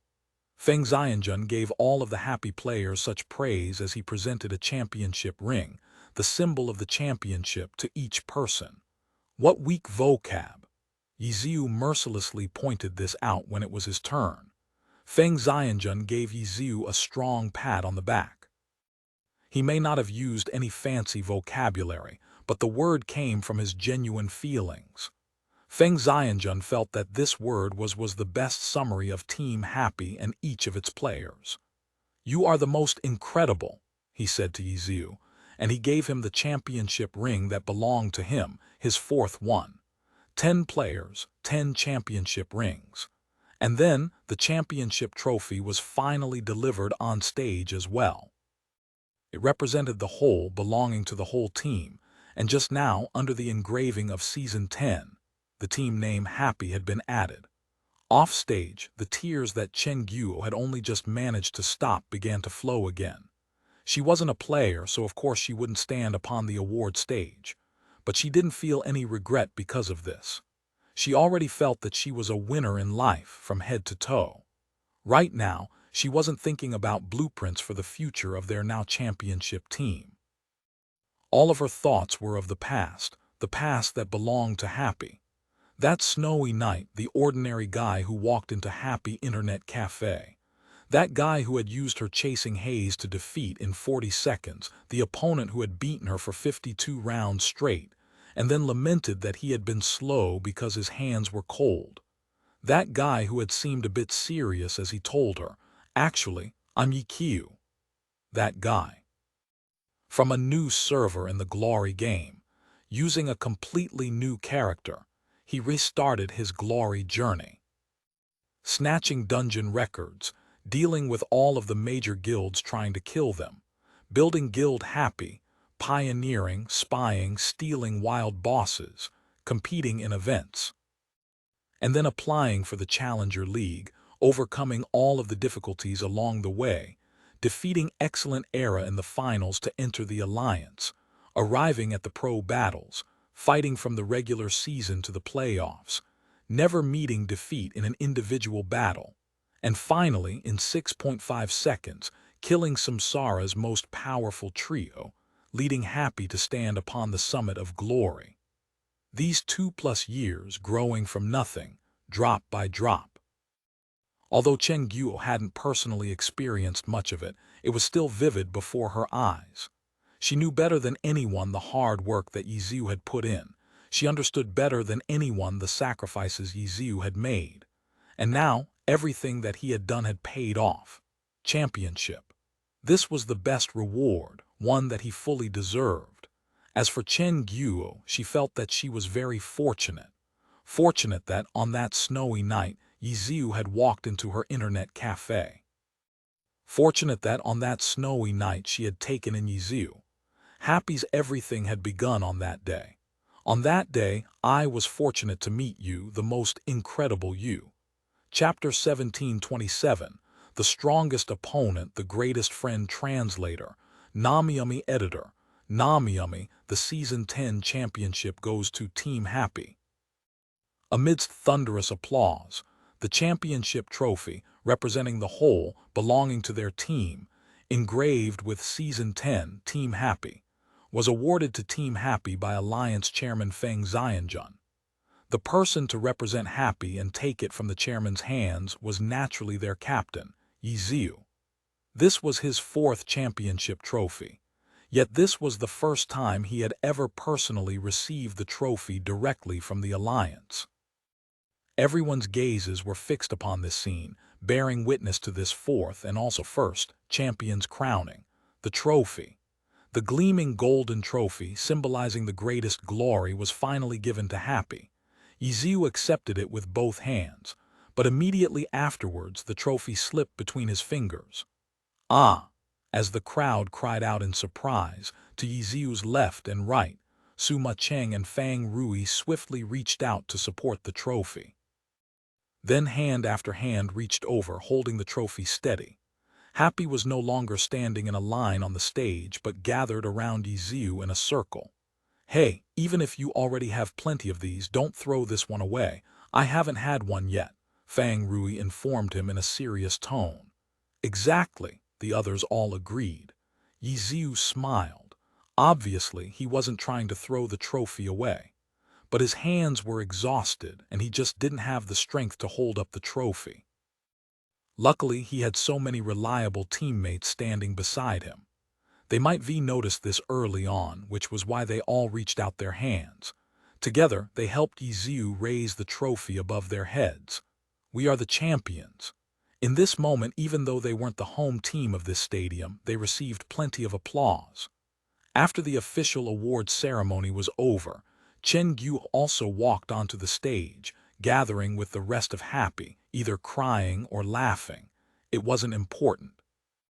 This moment belonged to Happy, but since it wasn't their home stadium, they had to limit their celebrations.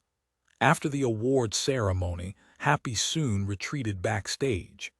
Even if it was the deciding match of the grand finals, the post-match press conference still had to go on. Samsara soon arrived for their interview. There were simply too many spectacular moments to this battle. But from Zhou Zekai's opening 1v3 in the group arena to Tang Rou's counter 1v3, to the amazing performance from each and every player in the team competition, none of it could outshine the radiance of Yiziu's 6.5-second triple kill. That was an extremely difficult finishing blow, the deciding finishing blow. Naturally, when discussing their thoughts on the match, Samsara's players couldn't avoid being asked about their thoughts on Yiziu's performance. He's an extraordinary player. This was what Samsara's captain Zhou Zekai said. Words were not his strong point, but he crowned Yiziu with an adjective like extraordinary, to which the other members of Samsara all expressed their agreement. They had lost, but they accepted it. Yiziu, and Team Happy as a whole, had achieved too many miraculous things. Their efforts and their accomplishments were all worthy of respect. We look forward to the next time we face them. This hope of Samsara's could be considered the highest level of acknowledgement to an opponent. After Samsara, the stars of the night took the floor. The reporters had all prepared their questions, but as it turned out, Happy's lineup for this press conference did not include Yiziu. Everyone was stunned, and after congratulating Happy on their win, everyone's first question became, "Why isn't Yiziu here to attend the press conference? He's exhausted. He needs rest." This was Suma Cheng's reply to the reporter's question. It didn't matter if everyone believed it or not, because either way, they couldn't do anything about it. But a Team Happy press conference without Yiziu was one missing its protagonist, missing its skeleton. It had suddenly become uninteresting.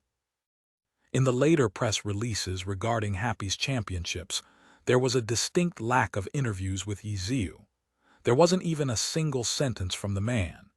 Even Chang Xian, the eSports home reporter that had always been close with Happy, had his requests for an interview rejected by Team Happy. The star of the championship, refusing all interviews. The new reporters to the Glory Circle all felt that this was unbelievable. However, the veteran reporters who had 10 years of experience interviewing the Glory Circle all felt a sense of nostalgia. No reports on the star of the championship. Wasn't this the very scene of that 3-year excellent era dynasty? Never mind an interview, the Yiziu of that era didn't even reveal his face once. Was this guy returning to the past? For a while, everyone was coming up with theories, and none of them gave up on getting that interview from Yiziu. However, no one had expected that the image of him raising the Glory Season 10 championship trophy with his Happy teammates would be the final impression that Yiziu left upon Glory. On the 4th day after the finals had ended, Team Happy held a press conference. Originally, everyone had thought that Yiziu was finally here to take interviews, but to everyone's surprise, only Team Happy's boss Cheng Guo and Suma Cheng attended. And then, during the press conference, they announced Yiziu's retirement. Retirement. Yiziu was retiring. True, it had already happened once and Yiziu's age was clear to see. But the undefeated streak he had left in the individual match record, and the 6.5-second triple kill that overwhelmed Samsara's 3 top players, had caused everyone to forget these facts. Everyone believed with Yiziu's current state, Yiziu's current skill level, he could fight on for another 10 years, no problem. But retirement. Such a sudden and resolute decision, and he hadn't even personally come out to notify everyone. He was leaving just like that. Why? Everyone wanted to know the reason, but Happy's boss Chen Guo didn't seem willing to discuss it. Her smile seemed rather forced as well. Clearly, she was the most reluctant to see Yiziu leave. She would love nothing more than for Yiziu to stay. However, it's time to go home. That was the reason Yiziu had given them when he made the decision. He didn't hide his reluctance to leave Glory or set down his passion for the championship. He just let everyone know that he had another duty. You'll always be welcome if you decide to return. Chen Guo didn't want Yiziu to leave, but she couldn't stop him from leaving. She just hoped, anticipated, that perhaps Yiziu might get approval from his family, that perhaps he might not have to ever make such sacrifices again, but be able to uphold both at the same time. She hoped so. Chen Guo silently looked forward to such a moment. She never stopped hoping. "He's going home," was what she told the reporters. This was the reason for Yiziu's retirement as well as his direction after his departure. This answer had the reporters confused, but Chen Guo didn't explain further. As for Team Happy, Suma Cheng will take up the position of captain. Chen Guo accepted Yiziu's decision. She didn't fall because of his choice, and she wouldn't let Happy fall either. As for Suma Cheng, after Yiziu made his decision, she didn't act in a way that made people worry. She knew this was Yiziu's personal decision, a mature decision. She wouldn't let herself become a reason for Yiziu to worry. She would only continue to support Yiziu to the best of her ability and sweep away the worries that he couldn't let go of. Thus, she would no longer only play that small role. She was going to take on all that Yiziu had done and become Team Happy's core in the days to come, just like Yiziu, all the way until she retired. "Keep in touch, I'll wait for you to retire." This was the promise she and Yiziu made when they parted. News of Yiziu's retirement spread like wildfire, sending waves through the entire glory scene. Like last time, he left without a single word, and then everyone found out about his retirement through the news. Disappointment, sadness, well wishes, confusion. All sorts of emotions and responses. 2.5 years ago, everyone had already experienced this once. However, this time their emotions were much more complicated, because in these 2.5 years, from the game servers to the Challenger League to the Pro League, this guy had made his existence very well known, sweeping through like a tornado, turning the world upside down. But in the end, once again silently and suddenly, he left just like that. Was he planning on hiding in a corner and then suddenly stabbing everyone when they weren't looking? Some people's joking theories immediately earned widespread acknowledgement. Yet after tossing around a discussion of Yiziu's shamelessness, everyone fell into silence again. In the end, the only thing everyone offered up were well wishes. To their strongest opponent, to their greatest friend. Thank you for listening to the story on KevinAudio.com Chapter 1728. After all, I'm a pro player translator, Namyumi editor, Namyumi retirement. Every summer, this was an unavoidable topic. Lin Jingyan had announced his retirement after Tyranny was eliminated from the playoffs.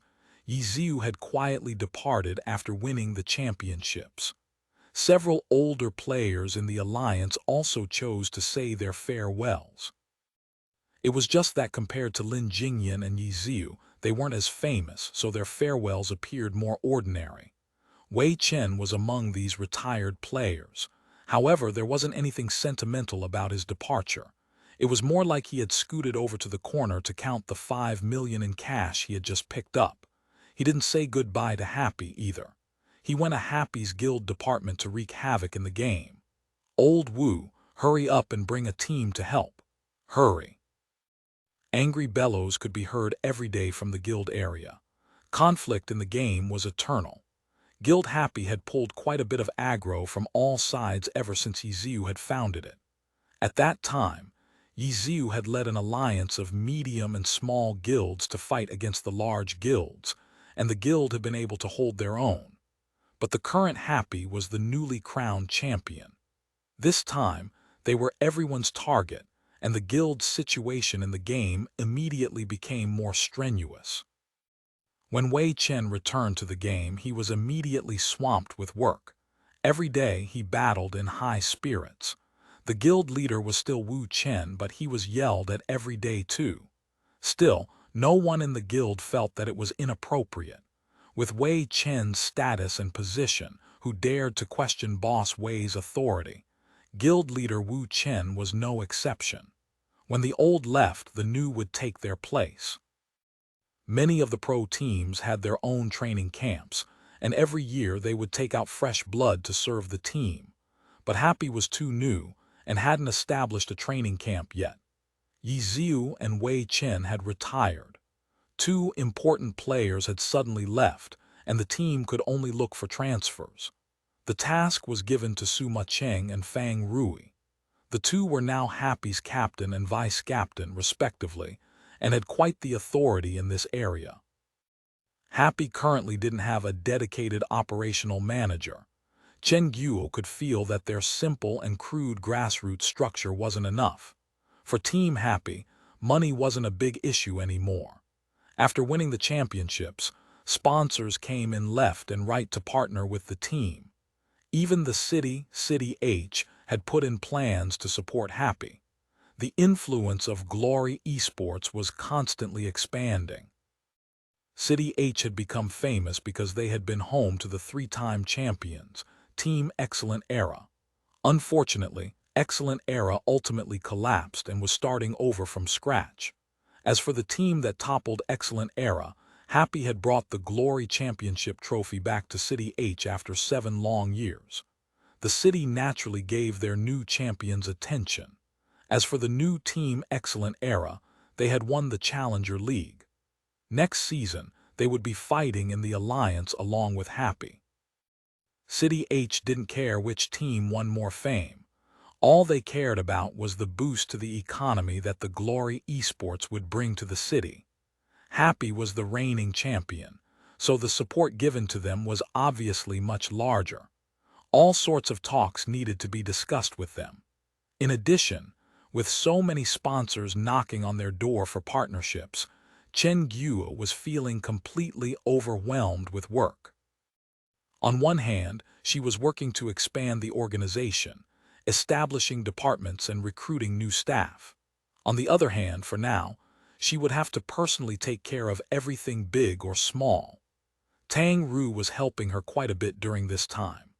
Luo Jai and Wenyi were absorbed into the R&D department, helping Guan Rongfei improve the team's equipment. Steamed Bun and Kaio Yifan were helping Wei Chen with in-game work. As for Mo Fan, he was single-mindedly devoting himself to practicing and improving. During this break, no one on Happy relaxed and went to take a vacation. They were doing what they had been doing ever since they had gathered together. Everyone was doing their best to contribute to the team in any way they could, pushing Happy forward. That summer, Yiziu left. But when Chen Guo saw how busy everyone was, she felt like it was almost as if Yiziu hadn't left. Traces of him could be seen everywhere. The spirit that he had left behind still remained. Chen Guo truly hoped that these vestiges would never disappear. Happy continued to move forward, even after Yiziu's departure. But if only he had left a bit later in the summer, that would be even better. Chen Guo looked out the window. It had been 2 days since an enormous billboard had been erected. The gold Glory logo glittered in the sunlight. During these 2 days, the news had already spread far and wide. Everyone in the Glory community was talking fervently about it. The Glory World's Invitational. The International eSports Association partnered together with the Glory Game Company, inviting 16 teams from 16 countries for the first International Glory Tournament. The announcement had been made.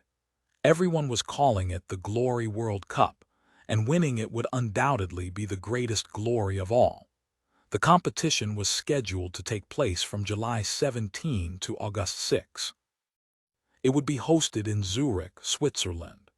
The 16 countries invited were China, South Korea, Japan, Switzerland, Sweden, Norway, Denmark, Netherlands, Germany, United Kingdom, Italy, France, Russia, Canada, America, and Australia.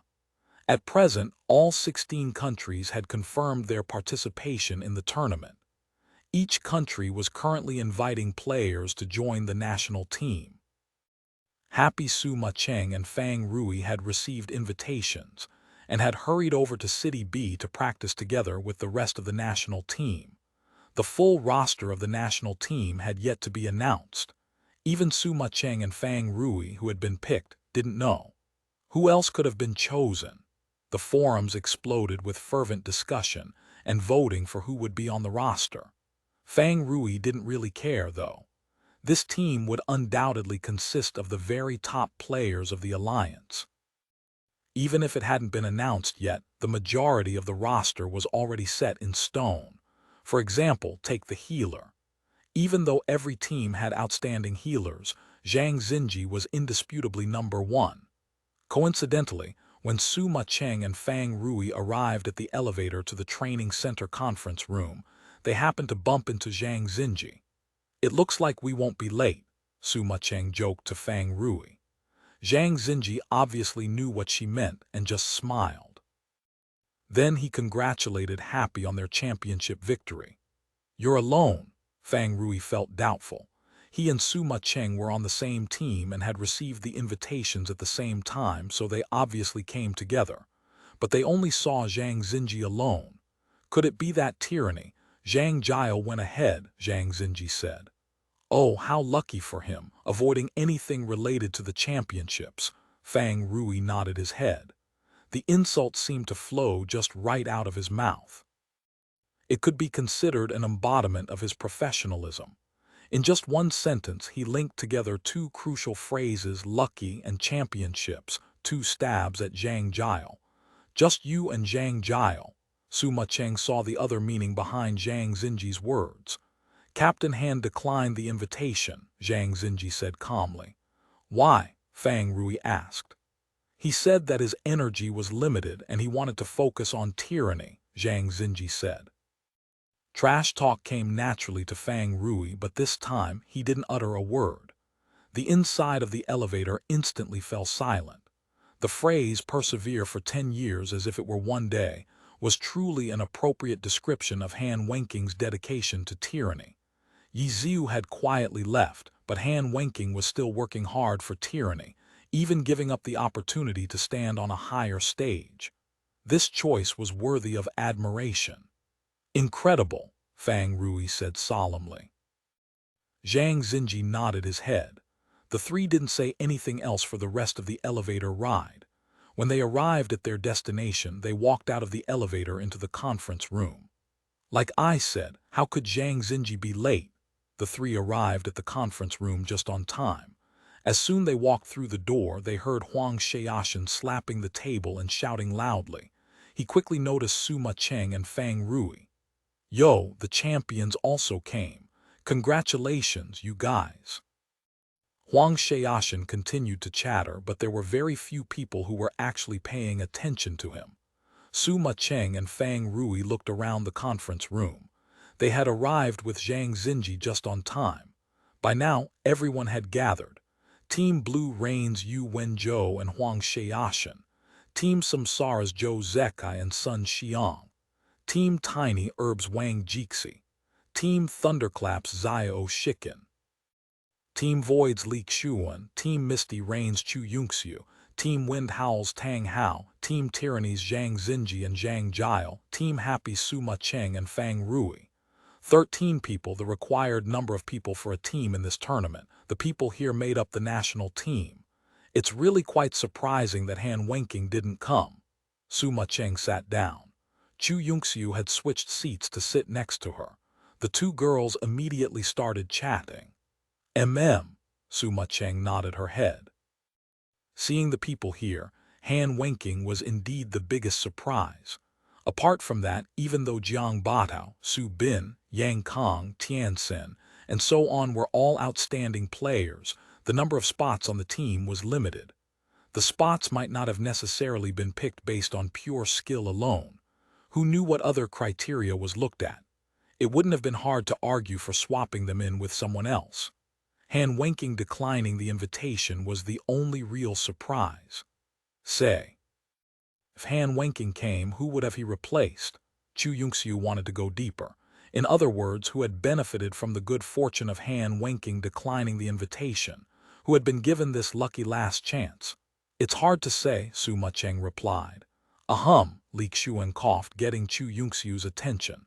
Let's not guess, it'd start things off badly. What are you eavesdropping on our conversation for? I'd say it's got to be you know, Chu Yunxiu said, displeased. It's me. Sis, could you not gossip so much? Li Xuan valued the team's atmosphere. Chu Yunxiu stopped talking, but her eyes continued to shift around. She was clearly still curious about this question. At this moment, Yu Wenzhou stood up. Everyone looked towards him and he began to speak. Because Captain Han declined the invitation, and because Captain Wang declined the position of captain, the organizers wanted to appoint me as captain. Of course, I have to ask for everyone's opinion. Does anyone object? Yu Wenzhou smiled. For many, this might have been embarrassing to say, but he was quite natural about it. After saying what he needed to say, he calmly waited for everyone's response. No objections, Peng Xiaoran said loudly, supporting his team's captain. The others either didn't care or didn't object to it. They waved their hands. Sure. Great, thank you everyone for your support, Yu Wenzhou said with a smile and sat back down. Then, will you be leading the meeting? What are we going to talk about? Xiao Shikin asked. Everyone had arrived, but no one had officially taken charge of anything. Everyone was just chatting with each other. Of course, because everyone was friendly with each other, it wasn't like there was anything wrong with that. No, even though I'm the team captain, I don't actually have that many responsibilities. The organizers said that they had appointed a team leader. He'll be given total authority over the team, Yu Wenzhou said. A leader. Everyone looked at one another. None of them had heard of such a role. They're not planning on sending an amateur to wave his hands around, are they? This was an international tournament. Everyone here was part of the national team. They would be competing not only for the pride of their Glory Pro League, but for the pride of their country as well. It was quite likely that their government's general administration of sports would send someone who didn't understand glory to coach them. If that really were the case, then the person having total authority would be quite terrifying. I heard he's an expert, Yu Wenzhou said. An expert? Who in our competitive scene is more of an expert than us? Who could possibly have the qualifications to have total authority over us in a glory competition? The person who spoke was Tang Rou. He stressed the words total authority. These words didn't lack his usual arrogance, but today, everyone felt quite pleased hearing him speak. Many of them agreed. Yes, of the people sitting at this table who could possibly have the qualifications to have total authority over them. Wait a minute, suddenly half the faces in the room changed. The other half were more calm. When they thought about this question again, they couldn't help but think of one person's name. No way, someone already blurted out. 2/3 of the people there looked toward Sima Cheng. Sima Cheng just smiled. She didn't say anything. At this moment, the door to the conference room opened. Hello, everyone. Someone came in. The person looked like he didn't want to be here and his footsteps looked heavy. I'm here, he continued to speak as he walked over to the control panel for the multimedia projection. He listlessly and half-heartedly pressed a few buttons and a video appeared on the projection screen. Let's skip the greetings. Let's take a look at our opponents, he said. The projector was still starting up and the video couldn't even be seen clearly yet, but he had already started talking. Apart from his voice and the sounds from the Glory VOD, the room was dead silent. The silence lasted for a full 5 minutes before finally, "Fuck, who are you? What are you doing here?" Zhang Jiao was the first to speak up. "Didn't you say you retired?" Zhang Xinji pushed up his glasses. "Yeah, and you're back already. Make up your mind," Xiao Shikin said. "Can't you be more reliable?" Huang Xiaoshan said. Even the always quiet Zhou Zekai felt the need to say something. "Exactly." "Shut up, all of you," Yiziu said with a gloomy face. He didn't wait for anyone else to interrupt him. "Did you think I wanted to come? I was forced," Yiziu said. "Forced who? Stand up." Huang Xiaoshan looked like he was about to jump onto the table. "The head of my family," Yiziu said with a dark face. "What?" The answer surprised everyone. No one could make heads or tails of it. Everyone immediately fell silent. In the end, Wang Jixi began analyzing it calmly. "So you retired and went back home. Then when you got back, your father shooed you away so that you could lead this team." "Yes," Yiziu said. "The head of the General Administration of Sports directly called my father, telling him that I needed to go and win honor for my country." The words, "win honor for my country," struck my father's vital point.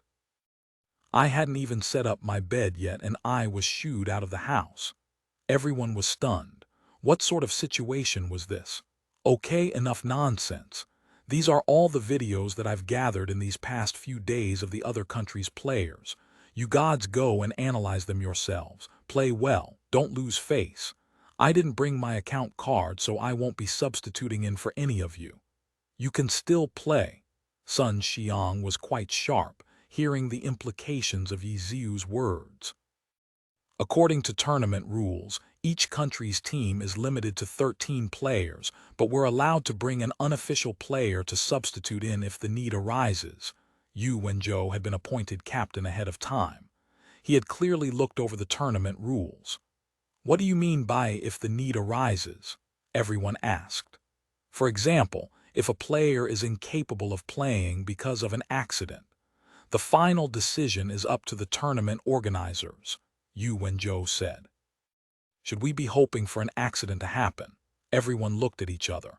Who dared to question Yiziu's skill? "It'd be best if an accident didn't happen," Yiziu said. "Of course it won't, don't even think about it." Everyone shouted loudly as they went over to the operating desk to copy the VOD. Afterwards, the meeting was over and everyone left.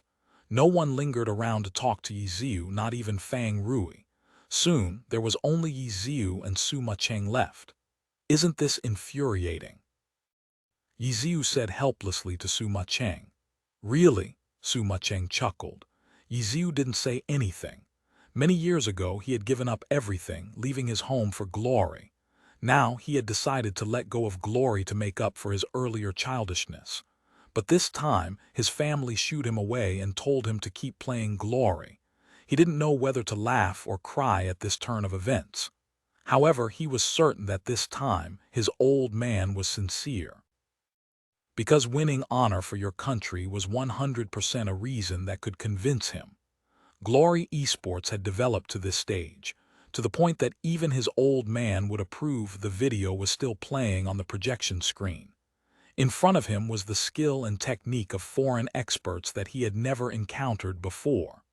However, the sound effects of those attacks, the visual effects of those skills, they were still incomparably familiar. Just like that, Yiziu watched quietly. This was the thing in which he had immersed himself for over 10 years, the thing for which he had never stopped pursuing. Glory, the word flashed, practically jumping out from the screen. Are you going to continue? Sima Cheng asked softly. Of course. Yiziu stood up and smiled. After all, I'm a pro player. What do you think? Fin announcement. Some very special chapters are going to be released soon, translated by our very own Xing. There's also going to be a big TKA event on Webnovel for the ending of the main novel and release of the prequel, so look forward to it. Also, please check out the author's note and the links to more TKA content. We've written down our final thoughts as well, so feel free to read those two slightly smiling face chapter 1729. Final update, thoughts on completion translator. Namiyami editor. Namiyami, please at least check out the author's note and the links to more TKA content. We've written down our final thoughts as well, so feel free to read those as well. Slightly smiling face author's note, 2014. February 28, 2011 to April 28, 2014. After 3 years and 2 months, I have completed the story of the King's Avatar. I can hardly admit it, but as I published the final chapter, my heart rate actually sped up. I don't know if I was feeling nervous or feeling moved, but I know that this is something that has never happened before over the course of these 3 years and 2 months, not when competing for monthly votes, or aiming for the yearly awards, or writing any part of the novel's plot. I've always viewed myself as a particularly cool and awesome professional writer, but when I posted the final chapter, I was suddenly struck by panic. The word Fin attacked me with such a feeling of loss. I fell to my knees, and I was so flustered that when I posted on Weibo, I forgot to add the King's Avatar topic hashtag. It kept me up all night. It's over. Their story will continue, but the part of my life spent writing a novel for them has ended. After this, there will be a few extra chapters, but it will only fill in the story of their past. Their future is in your hands alone. Persistence and conviction, honor and glory. I wish you all the best. Meeting all of you has been the most precious experience of my life, but everyone has their own road to walk. Here, I can only ask all of you for the last time for the King's Avatar. Ask for views, ask for recommendations, ask for subscribers, ask for monthly votes, ask for a few things that can be asked for. And then thank you all for 3 years and 2 months of support and expectations.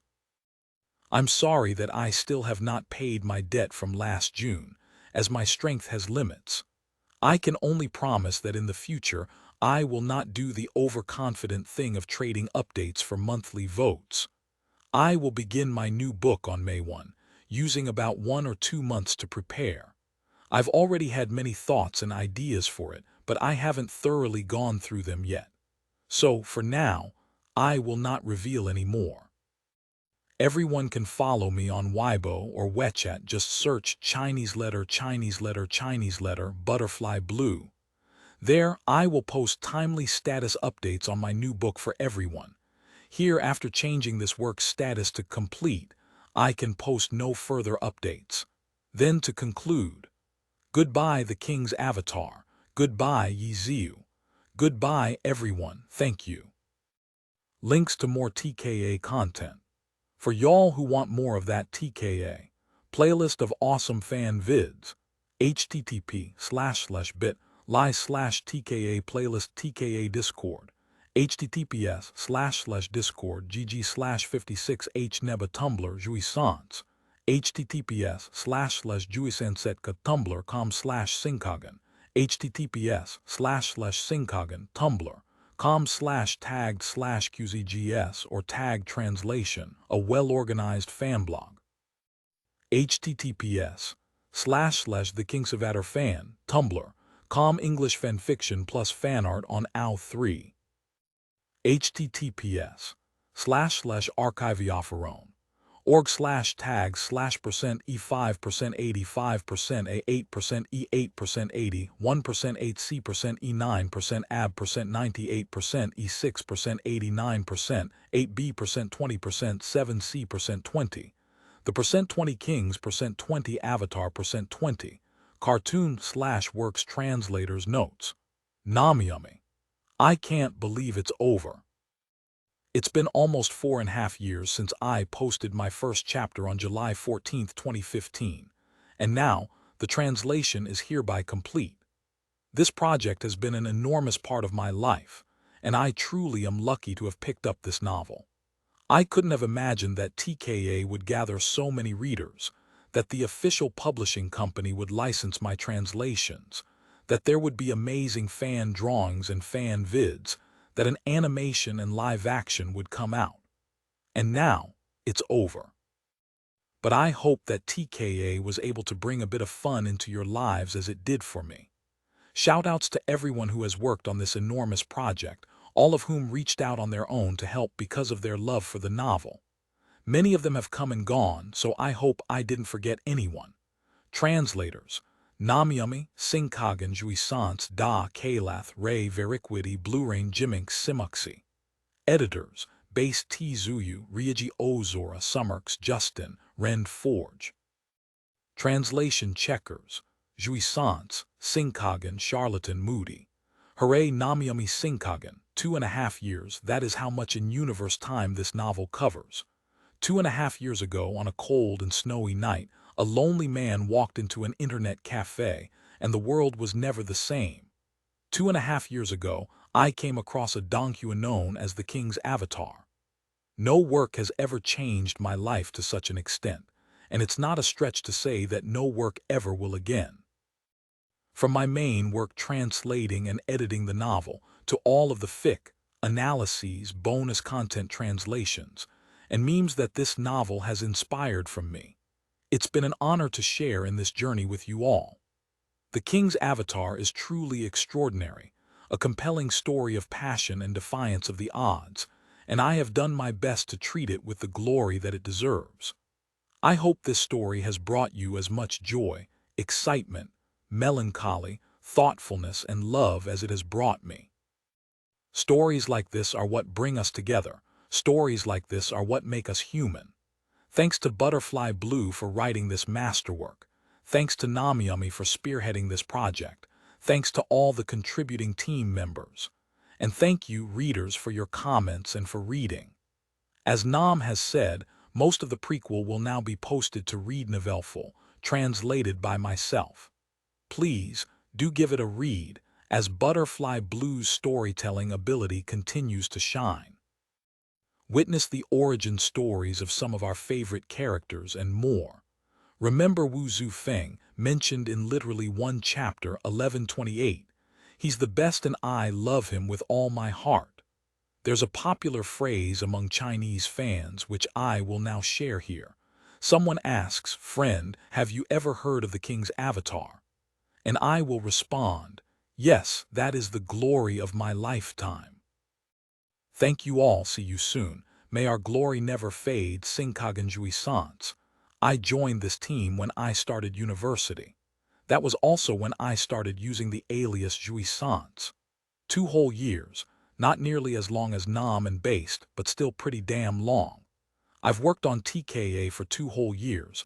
I've had this identity for 2 whole years. From finding the Donghua to reading the novel to becoming a translator and discovering the discords. I've gotten so used to it being a part of my life. Even when I didn't have the energy or time to translate much, TKA was still ever present. For the translation to come to a finish, it's daunting. I don't know what's going to happen after this, but I do know that I was ever so fortunate to have met you all, readers, our editor, fellow translators, fellow fans. I was so fortunate to have had this chance. So thank you all. It's been amazing to have known you all, worked with you all. However, this is not goodbye. There's plenty more work to be done. TKA is an extraordinary work and a long one. So many characters, so much energy, so many emotions. I still have to continue translation checking, still have to update my Tumblr. There's still so much to do. I still have to wait for Cinco to upload the prequel, for the next season of the animation to come out. I'll still be there on the Discords, I'll still be there for new content and events. I'll still do my best to pull more people into this pit with us. So I won't say goodbye. It's over, but it's not goodbye. After all, I'm still and forever will be a TKA fan till the da. Wow, so ends an era. It has been an absolute blast for me to bring a small part of this incredible story to you. As a story lover, TKA had it all: amazing characters, great storyline, a healthy dose of comedy. As a scientist, TKA gave me a chance to change it up from dull scientific writing to satisfyingly rich possibilities in creative translation. As a gamer, TKA is so relatable when it describes both the casual community and the cutthroat pro scenes. But most of all, as a huge fan, just like all of you, TKA has been something I couldn't put down. Starting from seeing a YouTube video that compared the Season 1 Donghua/anime to Sword Art Online, I am not joking, to the early days of free chapters, to seeing Namyumi's recruitment for new translators. It's been a great journey all the way to the end. So, thank you all for reading and making TKA and its community what it is today. Thank you to all my fellow translators and editors. You did a lot more work than I did, and I am glad to be part of this amazing team. And thank you to Butterfly Blue for bringing this entire world into existence and for bringing us all together. Until next time we meet, stay shameless. Da Kalath. Sometimes you become part of something far bigger than yourself. That's how I felt while working on the King's Avatar. 2 years ago, I discovered the Donghua for TKA. To be frank, it was stunning. I finished watching every episode in one sitting and then read the manhua and then the read novelful. I never imagined that I'd get the chance to work on something so grand, but when the team announced that they were recruiting, I applied, and here we are now, at the coda of this fantastic story. I wish I could have contributed more to the project. The past year has been an absolute blur for me, as I transitioned from military service to being a university student. I have nothing but gratitude for the other members of the team, who were always kind and understanding, even when I got busy. I am honored to have been part of this journey, however small my part may have been. I give my thanks to Butterfly Blue, who has created a beautiful universe with brilliantly complex characters that has drawn me and so many others so deeply in. Thank you once again to the team. You've been an absolute pleasure to work with. And to the fans, thank you for your support and for making this all possible. Until we meet again in the indeterminable future, good luck and Godspeed. Kaleth-based Tizuyu/based Jessica. I've been editing read novelfuls for over 5 years now, and that's also about how long we've spent translating and releasing TKA. Some of you may recognize my editor tag from Gravity Days, Battle Through the Heavens, The 9 Cauldrons, Zhan Long, Great Demon King, I'm Really a Superstar, or a couple other novels that I've worked on, although I ended up changing my tag. Although I am the dedicated editor of TKA, I've been really on and off about it due to school and other issues. I started working with Nam on TKA in high school, and now I'm finishing up the final semester of university, and honestly, it's been a long journey. Due to starting a new chapter in my own life, I will be stepping out of the read novelful scene, but I will be joining the ranks of the readers to continue my support. I just hope that all of you will continue to support the translating teams and authors who worked hard to create and release these works alongside me. Big shout out, and thank you to all of the readers who have been with us from the beginning, and all the readers in general who have supported us along this journey.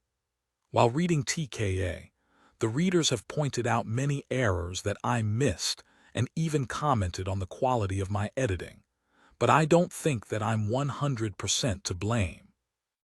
I would like to share some of the blame with our translators for doing such a good job translating that sometimes I would forget to make edits, because it felt like there weren't any or making my job almost obsolete with their translation quality. To be honest, I got too comfortable editing for them because they made my job a little too easy, and sometimes I would just skim chapters without finding anything to fix. All in all, thank you to everyone who has come along this journey with us, whether as part of the team who contributed or readers who supported us all this time. Thank you. Signing out, Base Chapter 1729. Final update, thoughts on completion translator. Namiyami editor. Namiyami, please at least check out the author's note and the links to more TKA content. We've written down our final thoughts as well, so feel free to read those as well. Slightly smiling face author's note, 2014. February 28, 2011 to April 28, 2014. After 3 years and 2 months, I have completed the story of the King's Avatar. I can hardly admit it, but as I published the final chapter, my heart rate actually sped up. I don't know if I was feeling nervous or feeling moved, but I know that this is something that has never happened before over the course of these 3 years and 2 months, not when competing for monthly votes, or aiming for the yearly awards, or writing any part of the novel's plot. I've always viewed myself as a particularly cool and awesome professional writer, but when I posted the final chapter, I was suddenly struck by panic. The word Finn attacked me with such a feeling of loss. I fell to my knees, and I was so flustered that when I posted on Weibo, I forgot to add the Kingsavatar topic hashtag. It kept me up all night. It's over. Their story will continue, but the part of my life spent writing a novel for them has ended. After this, there will be a few extra chapters, but it will only fill in the story of their past. Their future is in your hands alone. Persistence and conviction, honor and glory. I wish you all the best. Meeting all of you has been the most precious experience of my life, but everyone has their own road to walk. Here, I can only ask all of you for the last time for the King's Avatar. Ask for views, ask for recommendations, ask for subscribers, ask for monthly votes, ask for a few things that can be asked for. And then thank you all for 3 years and 2 months of support and expectations. I'm sorry that I still have not paid my debt from last June, as my strength has limits. I can only promise that in the future I will not do the overconfident thing of trading updates for monthly votes. I will begin my new book on May 1, using about 1 or 2 months to prepare. I've already had many thoughts and ideas for it, but I haven't thoroughly gone through them yet. So, for now, I will not reveal any more. Everyone can follow me on Weibo or WeChat. Just search Chinese letter butterfly blue. There, I will post timely status updates on my new book for everyone. Here, after changing this work's status to complete, I can post no further updates. Then to conclude, goodbye the King's Avatar. Goodbye Yi Ziu. Goodbye everyone, thank you. Links to more TKA content. For y'all who want more of that TKA, playlist of awesome fan vids, http://bit.ly/TKA playlist TKA Discord, https://discord gg/56h neba Tumblr jouissance, https://jouissansetka tumblr.com/singkagen, https://singkagen tumblr.com/tagged/qzgs or tag translation, a well-organized fan blog. https://the King fan, tumblr.com English fanfiction plus fanart on AO3. https://archiveofferone org/tag/%e5%85%a8%e8%80 1%8c%e9% ab%98% e6%89% 8b% 20% 7c% 20 the %20 kings %20 avatar %20 cartoon/works translators notes. Namiyami. I can't believe it's over. It's been almost 4.5 years since I posted my first chapter on July 14, 2015, and now the translation is hereby complete. This project has been an enormous part of my life, and I truly am lucky to have picked up this novel. I couldn't have imagined that TKA would gather so many readers, that the official publishing company would license my translations, that there would be amazing fan drawings and fan vids, that an animation and live action would come out. And now, it's over. But I hope that TKA was able to bring a bit of fun into your lives as it did for me. Shoutouts to everyone who has worked on this enormous project, all of whom reached out on their own to help because of their love for the novel. Many of them have come and gone, so I hope I didn't forget anyone. Translators: Namiyami, Singkagen Jouissance Da Kalath Ray Veriquidi Blue-Rain Jimink Simuxi. Editors: Base T Zuyu Ryuji Ozora Summerks Justin Rend Forge. Translation checkers: Jouissance, Singkagen Charlatan Moody. Hooray Namiyami Singkagen, 2.5 years, that is how much in universe time this novel covers.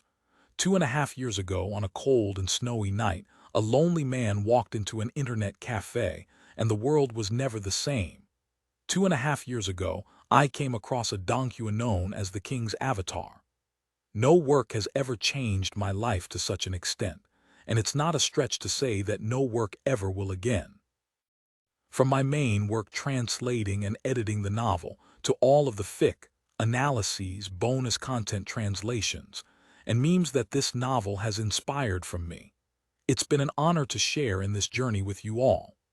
The King's Avatar is truly extraordinary, a compelling story of passion and defiance of the odds, and I have done my best to treat it with the glory that it deserves. I hope this story has brought you as much joy, excitement, melancholy, thoughtfulness, and love as it has brought me. Stories like this are what bring us together. Stories like this are what make us human. Thanks to Butterfly Blue for writing this masterwork. Thanks to Namiyami for spearheading this project. Thanks to all the contributing team members. And thank you, readers, for your comments and for reading. As Nam has said, most of the prequel will now be posted too, translated by myself. Please, do give it a read, as Butterfly Blue's storytelling ability continues to shine. Witness the origin stories of some of our favorite characters and more. Remember Wu Zufeng, mentioned in literally one chapter 1128. He's the best and I love him with all my heart. There's a popular phrase among Chinese fans which I will now share here. Someone asks, "Friend, have you ever heard of the King's Avatar?" And I will respond, "Yes, that is the glory of my lifetime." Thank you all. See you soon. May our glory never fade. Singkagen Jouissance. I joined this team when I started university. That was also when I started using the alias Jouissance. 2 whole years, not nearly as long as Nam and Based, but still pretty damn long. I've worked on TKA for 2 whole years. I've had this identity for 2 whole years. From finding the donghua to reading the novel to becoming a translator and discovering the discords, I've gotten so used to it being a part of my life. Even when I didn't have the energy or time to translate much, TKA was still ever present. For the translation to come to a finish, it's daunting. I don't know what's going to happen after this, but I do know that I was ever so fortunate to have met you all, readers, our editor, fellow translators, fellow fans. I was so fortunate to have had this chance. So thank you all. It's been amazing to have known you all, worked with you all. However, this is not goodbye. There's plenty more work to be done. TKA is an extraordinary work and a long one. So many characters, so much energy, so many emotions. I still have to continue translation checking, still have to update my Tumblr. There's still so much to do. I still have to wait for Cinco to upload the prequel, for the next season of the animation to come out. I'll still be there on the Discords, I'll still be there for new content and events. I'll still do my best to pull more people into this pit with us. So I won't say goodbye. It's over, but it's not goodbye. After all, I'm still and forever will be a TKA fan till the da. Wow, so ends an era. It has been an absolute blast for me to bring a small part of this incredible story to you. As a story lover, TKA had it all: amazing characters, great storyline, a healthy dose of comedy. As a scientist, TKA gave me a chance to change it up from dull scientific writing to satisfyingly rich possibilities in creative translation. As a gamer, TKA is so relatable when it describes both the casual community and the cutthroat pro scenes. But most of all, as a huge fan, just like all of you, TKA has been something I couldn't put down. Starting from seeing a YouTube video that compared the Season 1 donghua/anime to Sword Art Online, I am not joking, to the early days of free chapters, to seeing Namyumi's recruitment for new translators, it's been a great journey all the way to the end. So, thank you all for reading and making TKA and its community what it is today. Thank you to all my fellow translators and editors. You did a lot more work than I did, and I am glad to be part of this amazing team. And thank you to Butterfly Blue for bringing this entire world into existence and for bringing us all together. Until next time we meet, stay shameless. Da Kalath.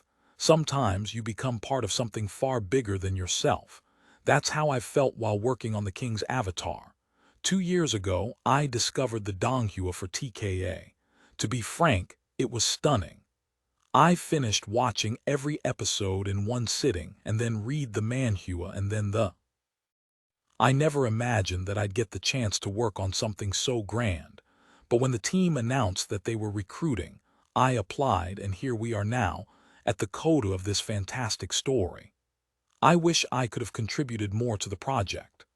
The past year has been an absolute blur for me, as I transitioned from military service to being a university student. I have nothing but gratitude for the other members of the team, who were always kind and understanding, even when I got busy. I am honored to have been part of this journey, however small my part may have been. I give my thanks to Butterfly Blue, who has created a beautiful universe with brilliantly complex characters that has drawn me and so many others so deeply in. Thank you once again to the team. You've been an absolute pleasure to work with. And to the fans, thank you for your support and for making this all possible. Until we meet again in the indeterminable future, good luck and Godspeed. Kaleth-based Tzuyu/based Jessica. I've been editing S for over 5 years now, and that's also about how long we've spent translating and releasing TKA. Some of you may recognize my editor tag from Gravity Days, Battle Through the Heavens, The 9 Cauldrons, Zhan Long, Great Demon King, I'm Really a Superstar, or a couple other novels that I've worked on, although I ended up changing my tag. Although I am the dedicated editor of TKA, I've been really on and off about it due to school and other issues. I started working with Nam on TKA in high school, and now I'm finishing up the final semester of university, and honestly, it's been a long journey. Due to starting a new chapter in my own life, I will be stepping out of the scene, but I will be joining the ranks of the readers to continue my support. I just hope that all of you will continue to support the translating teams and authors who worked hard to create and release these works alongside me. Big shout out, and thank you to all of the readers who have been with us from the beginning, and all the readers in general who have supported us along this journey. While reading TKA, the readers have pointed out many errors that I missed and even commented on the quality of my editing, but I don't think that I'm 100% to blame. I would like to share some of the blame with our translators for doing such a good job translating that sometimes I would forget to make edits, because it felt like there weren't any or making my job almost obsolete with their translation quality. To be honest, I got too comfortable editing for them because they made my job a little too easy, and sometimes I would just skim chapters without finding anything to fix. All in all, thank you to everyone who has come along this journey with us, whether as part of the team who contributed or readers who supported us all this time. Thank you. Signing out, Base 1730 Side Story. The expectations of the mediocre one in S City. Winter had just begun, but the temperature had already plummeted. In the past, snow would only fall around January, but now that winter had just arrived, it began to fall in S City. The citizens welcomed this rare early snow with excitement, but Team Samsara, who had made S City their home ground, felt the chill of this season along with their supporters. In the fourth Glory Alliance competition season, the sixth round of the competition had just ended yesterday. Team Samsara's poor performance continued in this round. Since they obtained too few points, the eSports Weekly even used humiliating words like consecutive defeats to report their performance. However, even if it was humiliating, Samsara wasn't able to get many pages in the reports. After a great deal of exciting and detailed content filled up most of the pages, Samsara's captain, Zhang Yue, who was eating breakfast, finally found Samsara's name in the thin Other Competition News section. Then, he saw the phrase consecutive defeats and was so angry that he immediately threw the newspaper to the side. Fang Minghua, who was sitting next to him and also eating breakfast, could not help but glance at the newspaper. The headlines on the front page quickly attracted his attention. With 57 points in 6 matches, Tyranny has ushered in the best start in history. Xing Xin, the rookie who seems the least like a rookie, is still playing steadily and efficiently. In the match, he demonstrated effective healing that was double that of his opponent, double. Oh my God! Fang Minghua read the headlines of this season and was quickly amazed by the tiny bit of information that was revealed. When he looked at his captain Zhang Yue, he saw that the other party didn't react. Thinking that Zhang Yue hadn't heard him clearly, he immediately emphasized again, "It's an effective healing." The so-called effective healing referred to the healing effect that could truly replenish one's health. After all, even if a character was at full health, all sorts of healing skills could still be used on the character and produce effects. However, the amount of healing that could be generated or the amount of extra healing that was generated under such circumstances would not be counted in the effective healing statistic. Furthermore, this technical statistic was an important criterion to measure a healer's strength. Fang Minghua cared so much because he was also a healer. What are you screaming for? Zhang Yue rolled up the newspaper and lightly knocked Fang Minghua's head. That's our opponent. The two of you are in the same batch and are in the same position. You do your best. Zhang Yue originally wanted to compare Fang Minghua and Zhang Xin to teach Fang Minghua a lesson, but when the words reached his mouth, he couldn't find any words. In the end, the lesson turned into an encouragement. Although Fang Minghua wasn't that eye-catching, Zhang Yue couldn't find any fault with him. The rookie that seemed the least like a rookie. Zhang Yue felt that Fang Minghua was suitable for the comment that the media gave Zhang Xin. Rookies were often nervous. They weren't used to the intensity of matches, didn't know how to adjust their pace, or were too excited. He had never seen Fang Minghua acting like a rookie before. Fang Minghua had become Samsara's main healer as soon as he arrived. Even though he didn't have the same overwhelming healing stats as Xing Xin, he wasn't a burden either. He was completely qualified to be Team Samsara's healer. As for not being so outstanding and not so flashy, Zhang Yue couldn't use these as excuses to criticize his teammate. After all, even Zhang Yue himself was just a mediocre player compared to those outstanding players who often appeared on the front pages. The most eye-catching and gorgeous sharpshooter character in the hearts of the Glory players had turned dull because of him. This was because among the players who had debuted at the same time as him, there was a player whose shooting playstyle was too gorgeous and dazzling. Even his character, Spitfire, was now more popular among players than the sharpshooter in the game. Was this the fate of Samsara's players? At the thought of this, Zhang Yue looked at Fang Minghua and felt a little sympathetic. If they were thrown into the vast Glory continent, they would definitely be peerless experts. However, in the professional alliance, they were reduced to mediocre people. Their performance was mediocre, their battle results were mediocre, and their team's results were naturally mediocre. However, this season, it seemed like they couldn't even be mediocre anymore. This year, it was as if the alliance had made arrangements in advance. A large number of outstanding young players suddenly appeared. After they joined, the strength of the other teams improved by leaps and bounds.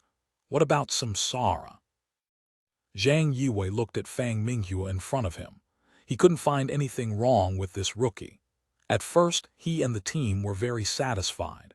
However, after these 6 rounds of competition, compared to the students from the same batch killing their way into the headlines of the eSports Weekly, their satisfaction seemed to be a bit sloppy. Captain. Fang Minghua's attitude was extremely upright. When he heard that his captain was about to lecture him, he immediately sat up straight. We have to work harder this competition season.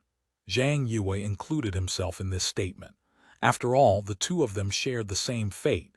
They were both mediocre players in the professional alliance. Yes, Fang Minghua accepted the order. Let's have a meeting in the afternoon to discuss this season together. Zhang Yue didn't want to just make empty promises. Even if they worked hard, they had to have a direction. As the captain, he was the one who should lead everyone to find the direction. Do you want me to inform everyone now? Fang Minghua asked immediately. That won't be necessary. Just do it after lunch, said Zhang Yue. Yes. Fang Minghua continued to receive his orders. You're up pretty early. Zhang Yue looked at Fang Minghua with some satisfaction. The day after a match was usually a rest day. Samsara's players would most likely sleep in on that day. This was also the reason why Zhang Yue didn't let Fang Minghua immediately inform everyone. However, seeing Fang Minghua's excited expression early in the morning, he felt very gratified. Ordinary people like them should be more strict with themselves. They probably shouldn't have such a luxury item like a rest day.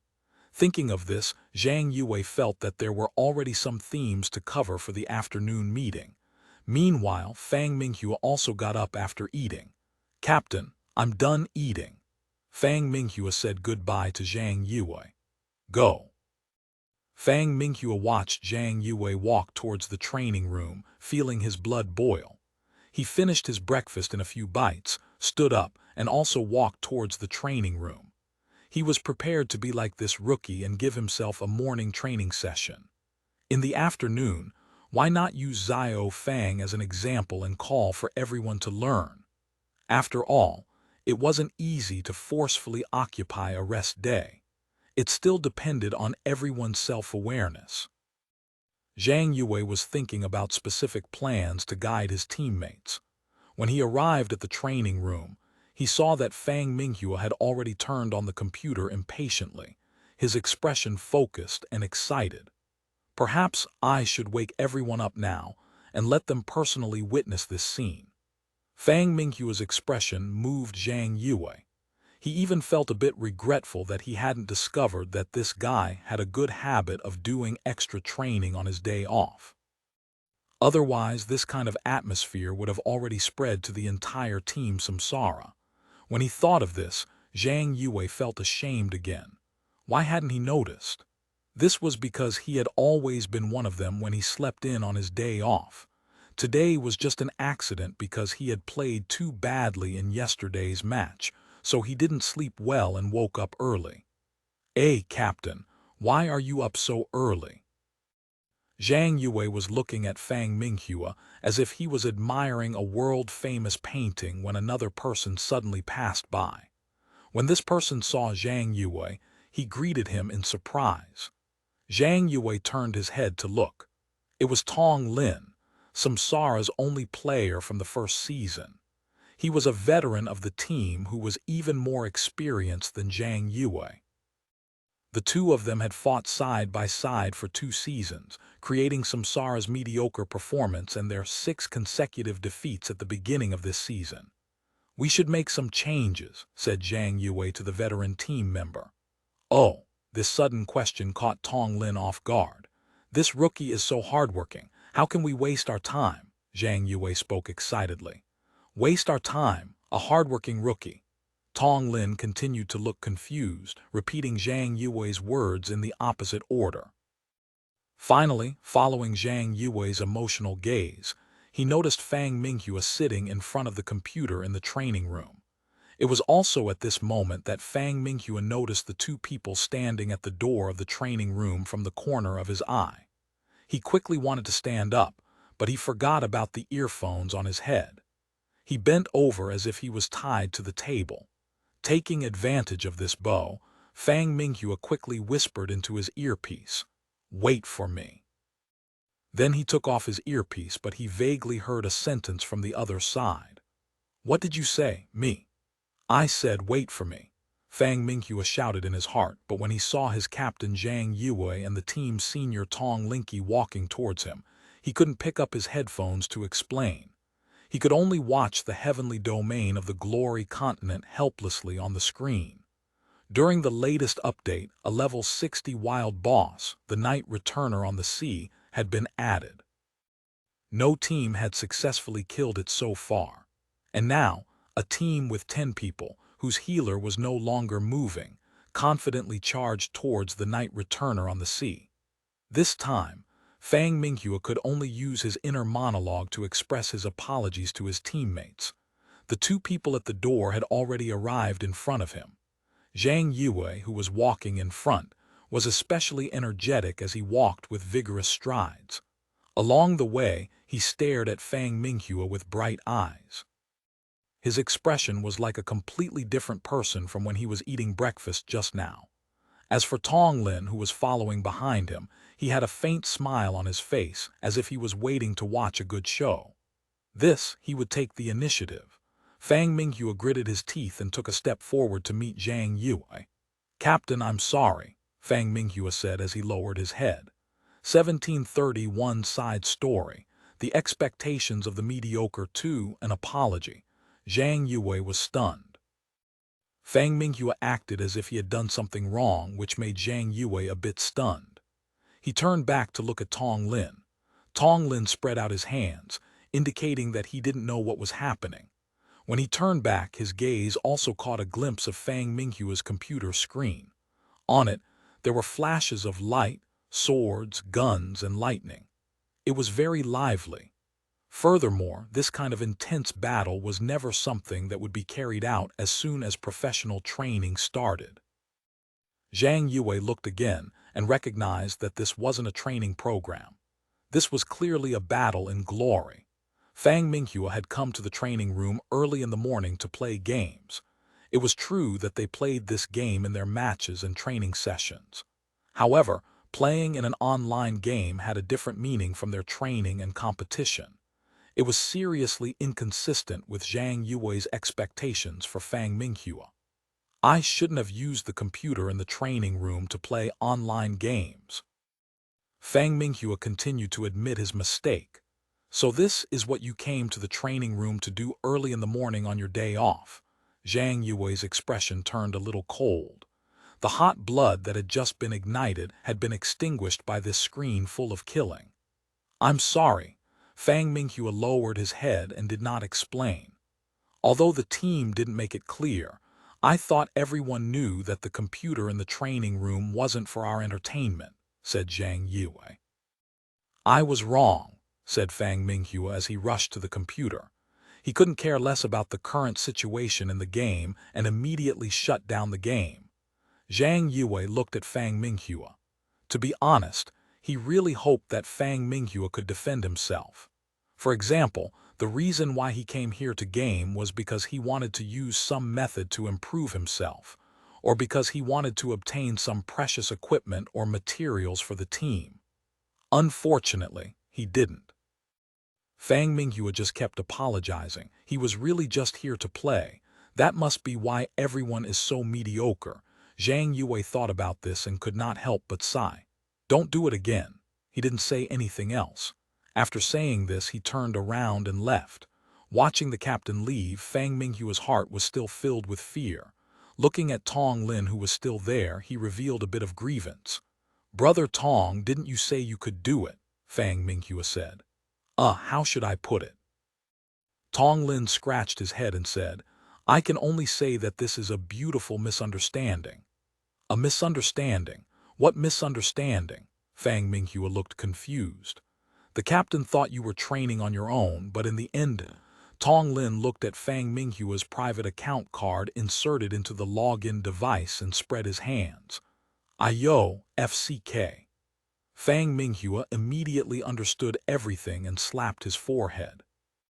However, he immediately took out his account card and waved it at Tong Lin. "I'll work hard. I'll definitely train more next time." Saying that, he rushed out. Tong Lin shrugged nonchalantly and went to his seat. He took out his account card from his pocket, turned the computer on, and logged in. It was the Glory Continent's heavenly domain. "Who would be willing to lose in succession?" Tong Lin muttered in a low voice. In his mind, he recalled Zhang Yue's excited expression when he shouted, "It's time to make some changes, and how can we waste our time?" In terms of technical strength, they were indeed just ordinary members of the professional alliance. They couldn't be compared to those god-level players. Moreover, he was a few years older than these top players who ruled the alliance. There wasn't much room for improvement. It could even be said that he didn't have much time left. However, improving oneself was not the only way to improve the team. The game interface that Tong Lin had just logged into changed. It was the equipment editor in Glory. A pair of revolvers that had yet to be completed lay there quietly, one on the left and one on the right. Tong Lin's character was a sword-type character. The revolver wasn't a weapon he needed, but it was what Team Samsara needed the most. This was because their core character, Cloud Piercer, was a sharpshooter. Even though he was as mediocre as them, Tong Lin firmly believed that Cloud Piercer wouldn't continue to be mediocre like him. One day, he would become a famous character in Glory like the Battle God and the King of Fighters. Furthermore, this was the change he was determined to make for the team. "I can definitely do it." Tong Lin muttered to himself again, his expression focused on his work. Outside the training room, Fang Minghua rushed out, but he wasn't in a hurry to find his captain to explain. He had already decided to wake up early on his next day off to train. However, he still had unfinished business today. He couldn't let down his friends in the game, especially one of them whom he wanted to have a beautiful fairy tale-like future with. Fang Minghua rushed out of the club as quickly as he could and arrived at the nearest internet cafe. He found an empty phone and hurriedly turned it on to log into the game. At this moment, his phone rang. He picked it up and saw that the caller was his future. "I'm sorry," he immediately said after picking up the phone. His attitude was even more sincere and attentive than when he was facing Captain Zhang Yue. "Quick, come and take a look." Unexpectedly, not only did the other party not scold him, but she also said this. Her voice sounded a little shaky, as if Shen was afraid of something. "What's wrong?"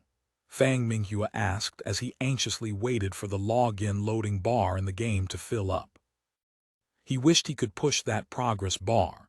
"It's too terrifying," said the other party. "What's terrifying?" Fang Minghua asked as he finally logged into the game. "Take a look for yourself." The other party probably saw that Fang Minghua's character had logged in from the game and hung up. His character, who had been forcefully logged out of the game, was still in the same place as before. Fang Minghua turned his camera and quickly saw the fierce battle in front of him. At the same time, there were 1, 2, 3, 4, 9 characters who were motionless. They were his teammates. He, the healer, had been forced to stop the game. However, the 9 of them rushed towards the boss, the Knight Returner on the sea, without knowing anything. Fang Minghua thought that he would see corpses everywhere, or that they would all be revived in the city. However, in reality, all 9 of his teammates were standing there in perfect condition. None of them participated in the fierce battle further away. Fang Minghua put on his headset while controlling his character to walk forward. He very naturally stood next to his future. Just as he was about to ask about the situation, his gaze was immediately attracted by the intense battle in front of him. There was only one character who was fighting with the Knight Returner on the sea. This fierce battle with the newest and strongest wild boss was a one-on-one fight. "What's happening?" Fang Minghua blurted out. No one paid attention to him. Other than his future, no one even noticed that he, a healer who deserved to die, had quietly run back. Everyone did not move. Occasionally they would turn around, but they were just adjusting their perspective to watch the fierce battle in front of them. Bang, bang, bang, bang. Gunshots rang out incessantly in the intense battle. Although wild bosses often had multiple roles, the Knight Returner on the sea knew nothing about guns. Gunshots would only come from its opponents. FCK, a sharpshooter. Fang Minghua cried out in surprise again. The person fighting Knight Returner on the sea was actually a sharpshooter. However, as a gun-type character, he didn't put distance between him and his opponent to run while shooting. Instead, he suddenly moved in and out of range. After the gunshots, it took Fang Minghua a while to confirm that this was a sharpshooter. He finally knew why his future's voice was trembling on the phone. The scene in front of him was indeed too inhuman. As a sharpshooter, how could he fight like this? If there was only one possibility. Fang Minghua shouted, "This is a physical gun skill." Oh, this sound finally made the other teammates notice Fang Minghua's return. Where the FCK did you go? Even in the face of such an inhumane battle, there were still teammates who were furious at him. It seemed that Fang Minghua's sudden act of going offline had hurt them quite a bit. I'm sorry. There was an emergency." Fang Minghua quickly apologized and explained. He didn't dare to mention that he had actually told them to wait for him before he left. They didn't hear him clearly. "What did you just say? A physical gun skill?" They were old friends, so no one held a grudge against Fang Minghua for leaving. "Based on this fighting style, it can only be a physical gun skill," said Fang Minghua. Someone said, "That person must be a professional player." In many people's eyes, the physical gun skill was a high-end skill that only professional players had. However, in reality, skills weren't exclusive to professional players. There were many players who could master the physical gun skill through hard work. However, even if it was the same skill, there would always be a difference between different people using it. As for the physical gun skill used by this sharpshooter in front of him, is that Zhang Yue? The captain of Team Samsara, which Fang Minghua was a part of, was immediately mentioned. Even though he wasn't a top god, Zhang Yue was one of the top sharpshooters. As a member of Team Samsara, Fang Minghua was naturally very familiar with their captain and the core player's playstyle. Was the person in front of him their captain? Fang Minghua didn't say anything. He was sure that the person in front of him wasn't Captain Zhang Yue. However, he didn't say this. After all, the reason why he didn't think so was that the sharpshooter in front of them seemed to be stronger than Zhang Yue. Who was this person? The names of the sharpshooters in the professional scene quickly flashed through Fang Minghua's mind, but he quickly rejected them. If any of these players could use physical gun skills to such an extent, then the gun-type characters wouldn't have been able to stand high above Zhang Jiao and his Spitfire. It would have been a famous scene, right? So this person. 1732 Side Story. The expectations of the mediocre 3. Fang Minghua was excited when he thought about how this person probably didn't belong to the professional circle. Apart from the person he wanted to have a fairytale future with beside him, he seemed to have seen another dazzling future in his career. Why are you just standing there? Why aren't you helping? Fang Minghua asked his teammates. Cough. A series of coughs could be heard.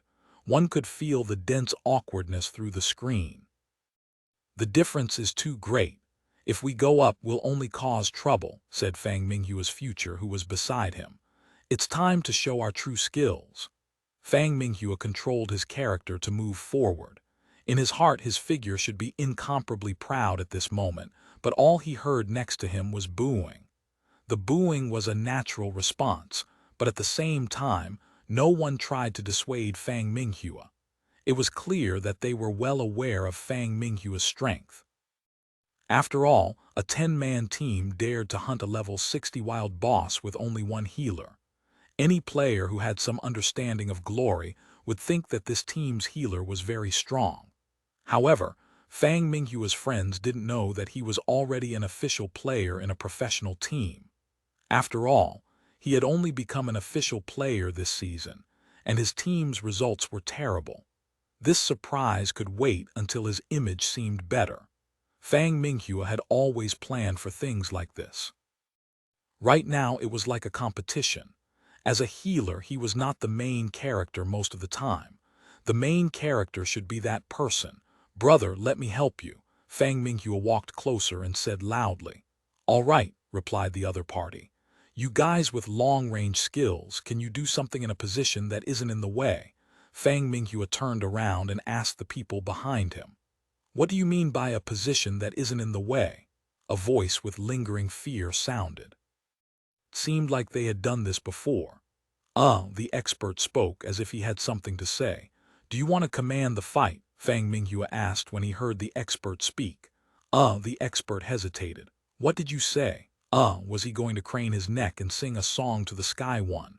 A reference to a poem from the Tang Dynasty. The 3 consecutive made Fang Minghua want to recite a poem.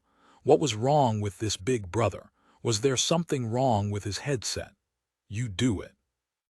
The other party finally squeezed out 3 words. Listen to my command, shouted Fang Minghua. Then his friends rushed forward. All of you back off. A minute later, Fang Minghua shouted again, and his friends retreated in fear. A string of ellipses rose above the expert's head. Fang Minghua thought that he could easily control the situation with his professional-level commands, but he didn't expect it to be a troublesome journey. The difficulty wasn't how difficult this new boss was. Instead, the speed of the sharpshooter in front of him was extremely fast, and there were too many changes, so he couldn't completely capture everything. Fang Minghua tried to communicate with the other party, but the other party's responses were mostly either "oh" or "ah." When he obtained specific content after much difficulty, he usually missed the opportunity. As a result, Fang Minghua's commands were naturally not very compatible. After a minute of chaos, he quickly chose to let everyone retreat. This time, when everyone retreated, the booing sounds were much stronger than before. Let's just fight as a 2-man team, said Fang Minghua. Yeah, said the other party. This was a one-on-one healing service. If Fang Minghua still needed advice under such circumstances, then he wouldn't be a professional player.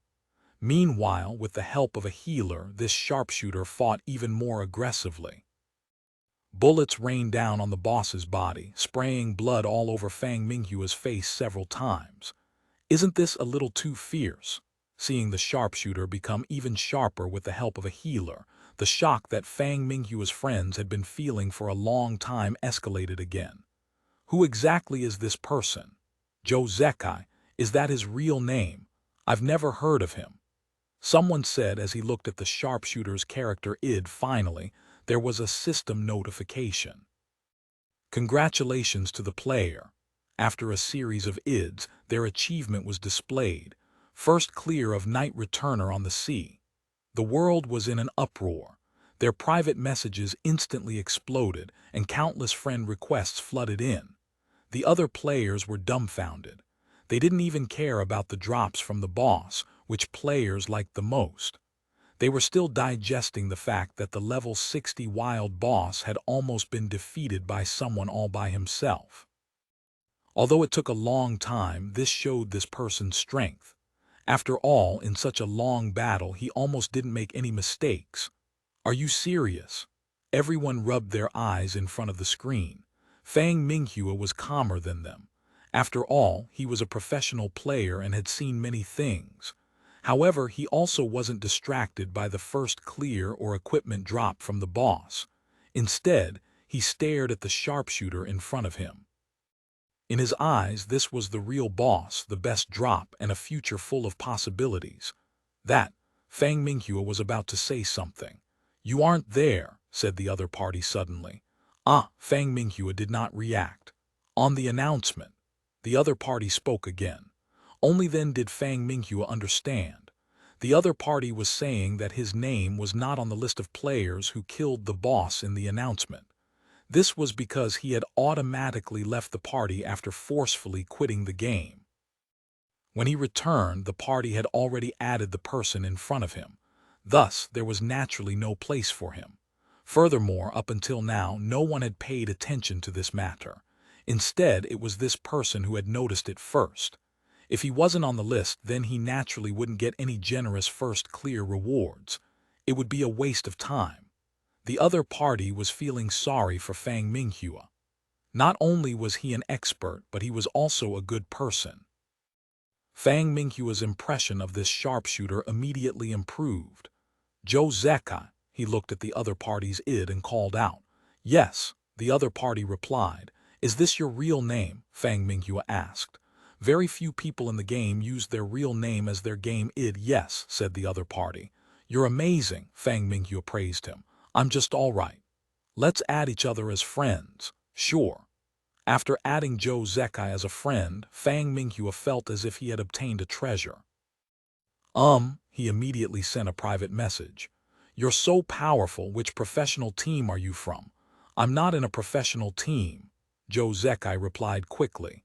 "I think you can become an outstanding professional player with your strength," Fang Minghua shouted. "But I still have school," said Zhou Zekai. Fang Minghua scratched his head. He couldn't be an elementary school student, could he? Thinking about how he couldn't communicate with the other party as if there was a generation gap when fighting the boss, Fang Minghua couldn't help but be a little suspicious. "How old are you?" Fang Minghua asked. "I'm 17, Zhou Zekai replied. That's not possible now, but you can officially consider it next year," said Fang Minghua. The Professional Alliance had a rule that professional players had to be at least 18 years old before they could register. However, in reality, there were many professional players who had signed an agreement with the club before they reached the age of 18. After they reached the age of 18, they would complete their registration and become official professional players. Many of the rookies that had appeared this season were like this. Previously, they had all been trainees in the training camps of the various teams. Once they reached the age of 18, they would immediately become official professional players. The professional league started in the second half of the year. Some players who were born later might not be able to make it to the first half of the season. However, perhaps the players were very lucky this season. Currently, there were rookies who performed fiercely. Their birth dates were all before the season started. Thus, they started their performances without stopping. "Oh," Zhou Zekai's reply came. It was so concise that Fang Minghua couldn't figure out what he was thinking. "If you're interested, you can come to our team to take a look." Fang Minghua stopped pretending and directly invited him. "Which team?" Zhou Zekai asked. "Team Samsara," said Fang Minghua. At this moment he deeply felt the pressure of their successive defeats. When he announced his team's name, he felt like he didn't know what to do. "I'll wait for the holidays," Joe Zekai replied. It was impossible to tell if he disliked Samsara. "Okay, let's keep in touch." Fang Minghua thought for a bit but didn't say too much. After all, he was only a rookie in Team Samsara, not a leader. Calling Joe Zekai to Samsara was just his wishful thinking. He couldn't represent any of the team's thoughts. "Okay," Joe Zekai replied quickly and simply. He wasn't just communicating with Fang Minghua. After Fang Minghua's group of friends came back to their senses, they finally gathered around this expert.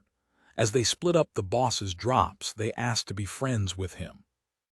"Well, I have to go now." Fang Minghua suddenly jumped up in a hurry. "Where did you go to play? The captain is calling for a meeting. Come back quickly." In the game, there was a message from Tong Lin's private account.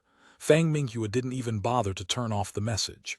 Once again, he forcefully exited the game, pulled out his account card, and ran. Halfway through, his phone rang. When Fang Minghua saw that it was indeed Captain Zhang Yue, he picked it up in fear. "Are you at an internet cafe? Hurry up and come back. I'm not waiting for you." In the team's meeting room, when he heard Fang Minghua say that he would be back soon from the nearby internet cafe, Zhang Yue suddenly felt a little angry. This time, he had completely misjudged the situation. Since Fang Minghua wasn't allowed to play in the training room, he went out to play. Although it wasn't against the team rules, this attitude, after hanging up, Zhang Yue shook his head and turned his gaze back to the Samsara members in the meeting room. "We're not waiting anymore. Let's begin." Everyone sat up straight. The captain suddenly said that he wanted to have a meeting on their day off. Everyone felt that he definitely had something important to convey. However, after Zhang Yue gave an impassioned speech and called for everyone to work harder and improve, everyone began to look at each other. Was that all? No one denied the accuracy of Zhang Yue's words, but such clichés were meaningless. 1733 Side Story. The expectations of the mediocre, for, after all, this wasn't Samsara's first day of mediocrity. This wasn't the first time such a rally had been held either. The previous captain, the boss, and the manager had all talked about it. Even the current captain, Zhang Yue, wasn't doing this for the first time. Today, such a meeting suddenly happened again. It was probably because their record this season was even worse than before. No professional player liked such a terrible record. Their captain had repeatedly emphasized that they needed to change, but the real question for Team Samsara right now was, how? Did they need determination, diligence, hard work, more determination, more diligence, more hard work? There were many things that couldn't be achieved by just having willpower.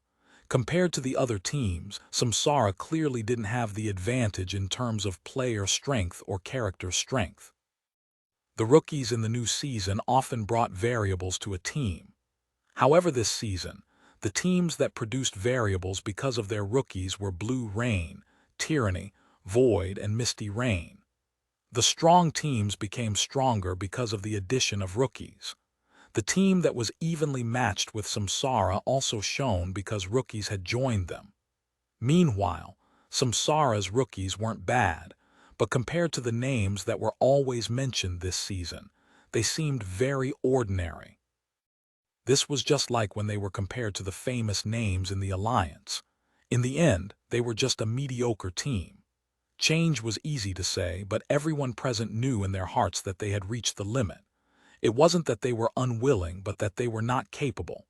So this time, squeak, the door to the meeting room was carefully pushed open. Their rookie Fang Minghua tiptoed in. However, Samsara's meeting room wasn't big. No matter how careful he was, he still managed to attract everyone's attention. "I'm sorry I'm late," Fang Minghua apologized to the senior teammates in the room. Zhang Yue didn't say anything. He just signaled him with his eyes to go and sit. Fang Minghua quickly found an empty seat and sat down. Zhang Yue's emotions were not interrupted, and he continued to speak vehemently. However, Fang Minghua was distracted after listening for a while. His mind was filled with the battle scene of the sharpshooter he had just met in the game. He couldn't wait to share his discovery with his teammates, but he couldn't interrupt the captain's speech. He waited and waited until Zhang Yue finally finished speaking. He looked at everyone with bright eyes. "Does anyone have anything to say?" Reporting to the captain, Fang Minghua raised his hand. "Speak. I found an expert in the game today. He's very strong. If you want to explain to everyone why you're late, there's no need." Zhang Yue interrupted him. "No. I just wanted to say that I discovered this expert. Perhaps we can try to invite him to join our team," said Fang Minghua. "Oh, then tell me, what kind of expert is he?" Zhang Yue asked. "He's a sharpshooter. He single-handedly took on the new wild boss, Night Returner on the sea," said Fang Minghua immediately.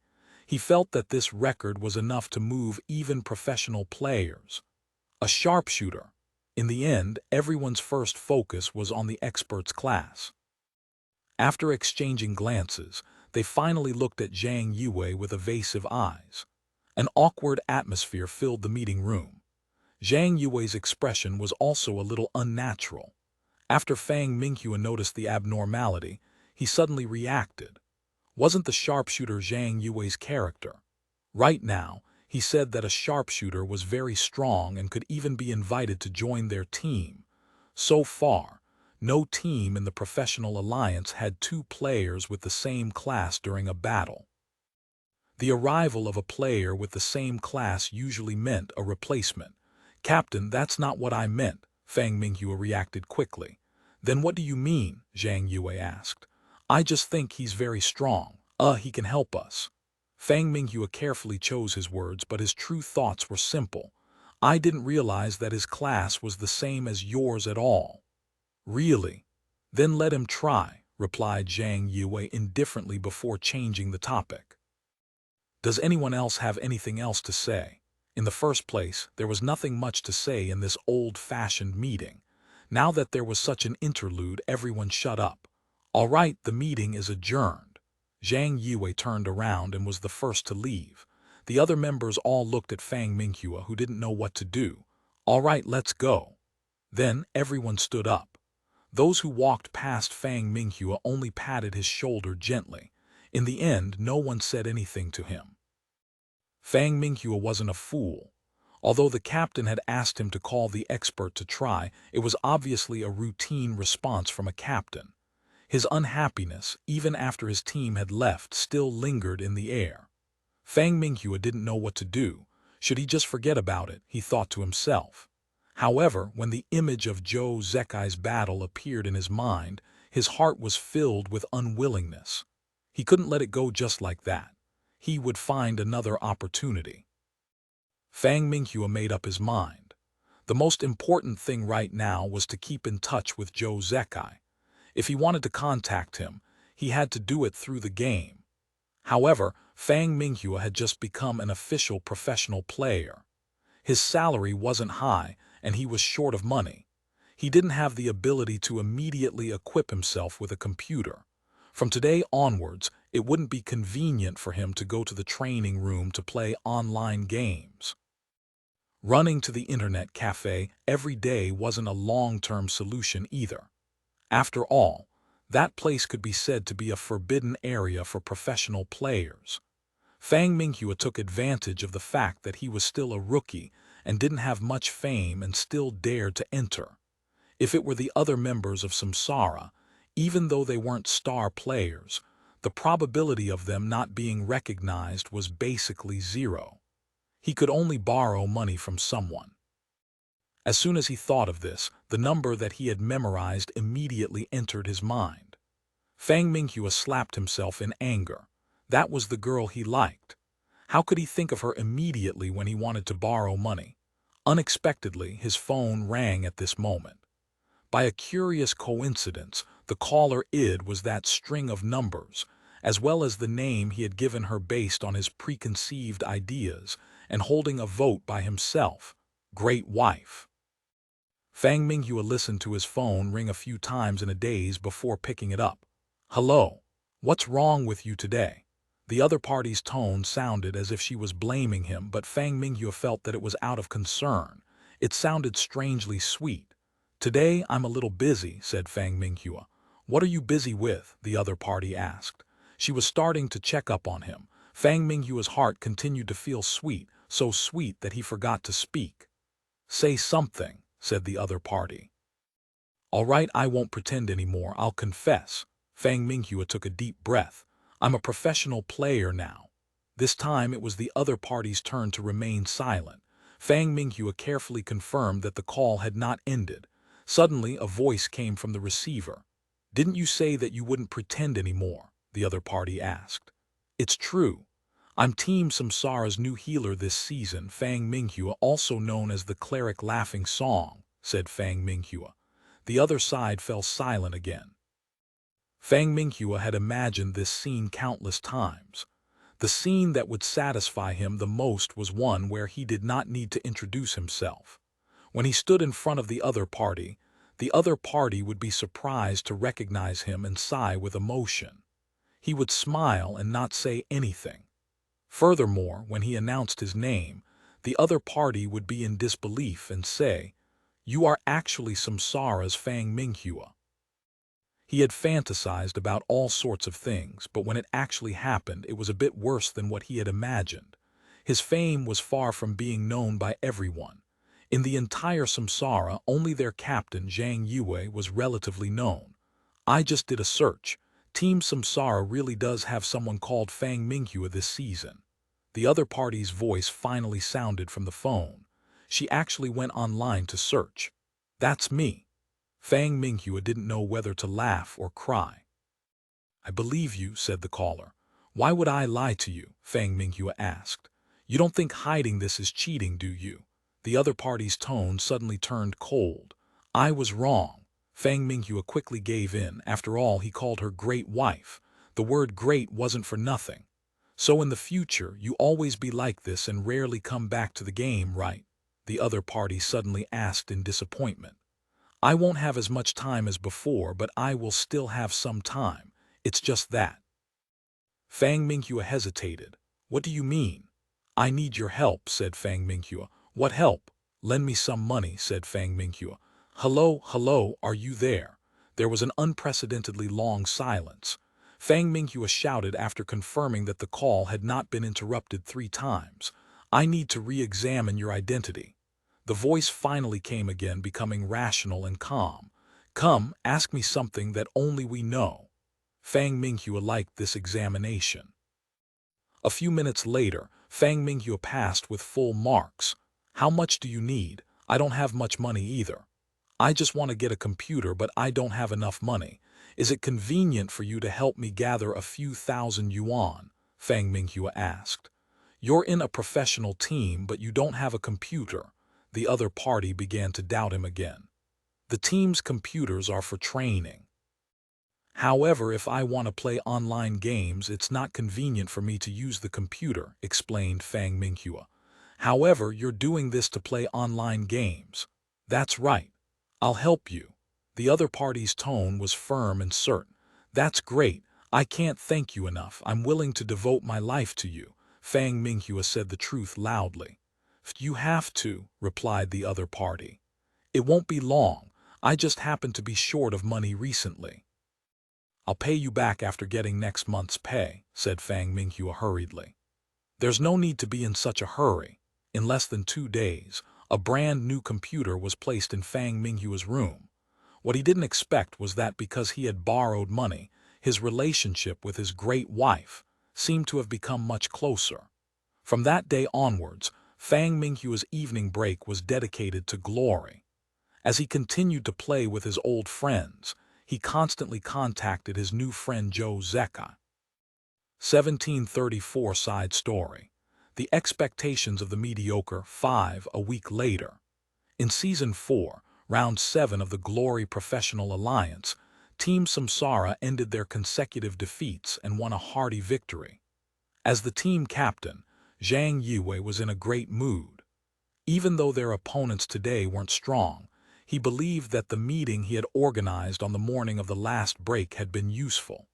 After all, He had been paying attention to everyone's mental state for the past week. From what he could see, from that day onwards everyone had worked very hard. "Keep it up," he told his team. However, in Round 8 and Round 9, after meeting Excellent Era and Tyranny, the two leading teams of this season, Samsara was immediately beaten back to their original state.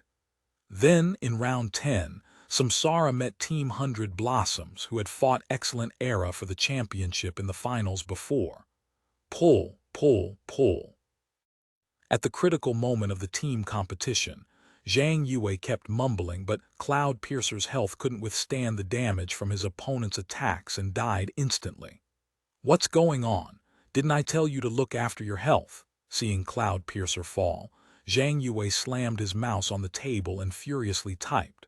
Fang Minghua couldn't care less for the time being. The competition wasn't over yet, but it wouldn't last for much longer. "What's wrong with you today?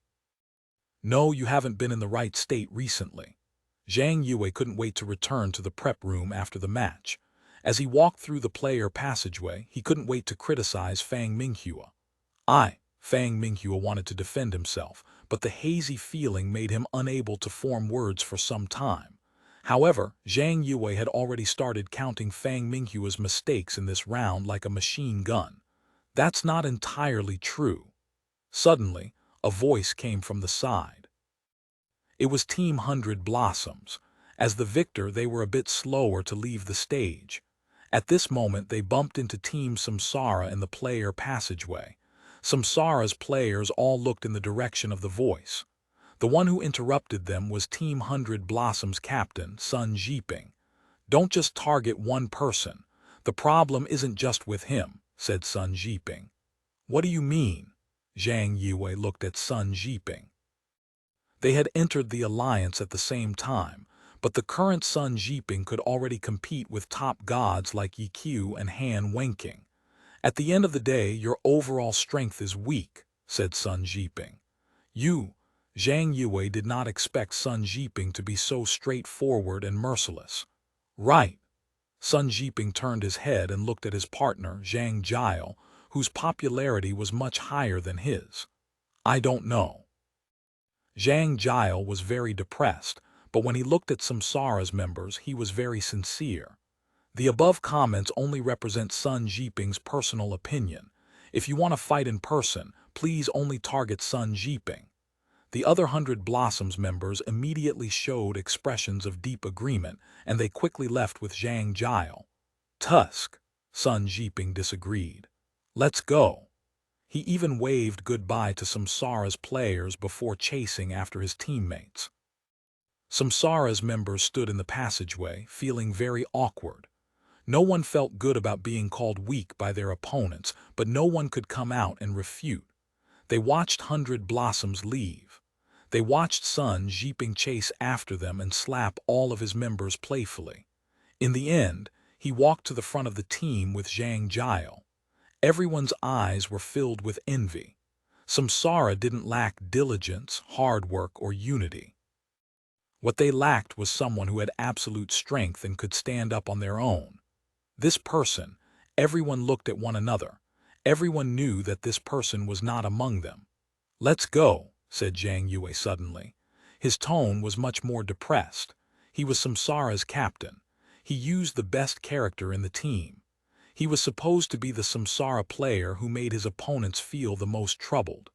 However, Sun Yiping's words about their overall strength being weak had undoubtedly included him.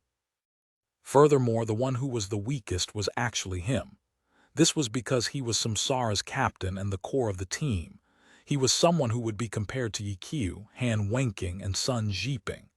Zhang Yue smiled bitterly and shook his head. How could he compare to them? He would never be able to compare to them in this lifetime. He turned around and looked at Fang Minghua. Fang Minghua immediately stopped. "What about the sharpshooter that can help us? When will he come?" Zhang Yue asked. Everyone was stunned. Fang Minghua's jaw dropped. "The captain is asking you a question." Tong Lin patted him. "I'll contact him and see when it's convenient for him," said Fang Minghua hurriedly. Zhang Yue nodded and didn't say anything else. He continued to walk forward. Samsara's members stayed behind and gathered around Fang Minghua. Is there really such a person? What's his name? How old is he? What kind of person is he? His teammates asked Fang Minghua curiously. His name is Zhou Zekai. He uses his real name in the game. He's 17 years old now. As for what kind of person he is, how should I put it? Fang Minghua thought for a moment and said, he's definitely strong. He's a good person and doesn't talk much.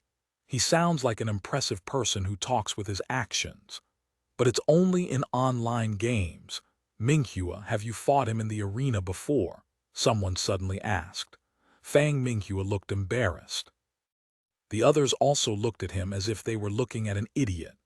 Oh. That person came back to his senses. Fang Minghua was a healer, and he was the standard healer in the professional arena who was responsible for healing. If he went to the arena to fight one-on-one, he would definitely not be doing his job properly. If the captain found out about this, he would definitely be reprimanded. Stop crowding around here. Think about the captain's feelings. At this moment, Tong Lin stood up and spoke. Everyone looked and saw the captain, Zhang Yue, standing alone in front. His back view truly seemed a little ruthless. Everyone quickly followed, but Tong Lin himself dragged Fang Minghua to stay at the back. So during this period of time when you were playing games, did you spend a lot of time with him? Tong Lin asked.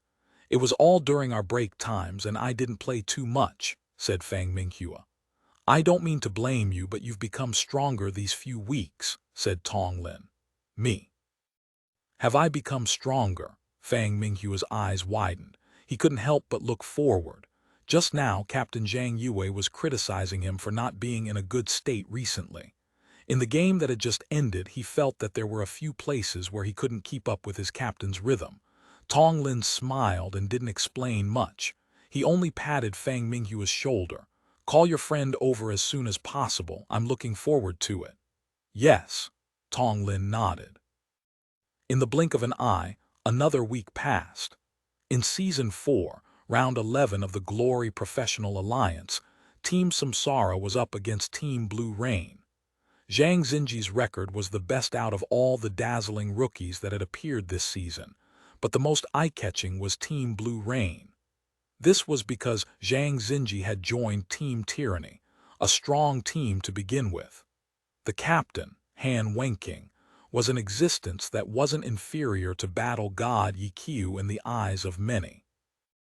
Thus, Zhang Xinji undoubtedly had a platform that was very beneficial to his performance. As for Blue Rain, after their former captain Wei Chen left, they couldn't recover from last season's setback and couldn't even make it into the playoffs. However, this season, as the two rookies went into battle, Blue Rain returned to the ranks of champion contenders after 10 rounds. The rookie Yu Wenzhou took over the team's Warlock account, Swixar, became Blue Rain's new captain. However, just as everyone thought that he would be Blue Rain's new core player, Blue Rain sent out an even bigger surprise. The Blade Master wasn't a class in Team Blue Rain's main lineup, but with the addition of this new player, Blue Rain's main lineup had a place for Blade Masters. Furthermore, it was the most dazzling place. It belonged to Huang Xiaoshan, Blade Master Troubling Rain. After a few matches, everyone saw that he was the sharpest spear in Team Blue Rain.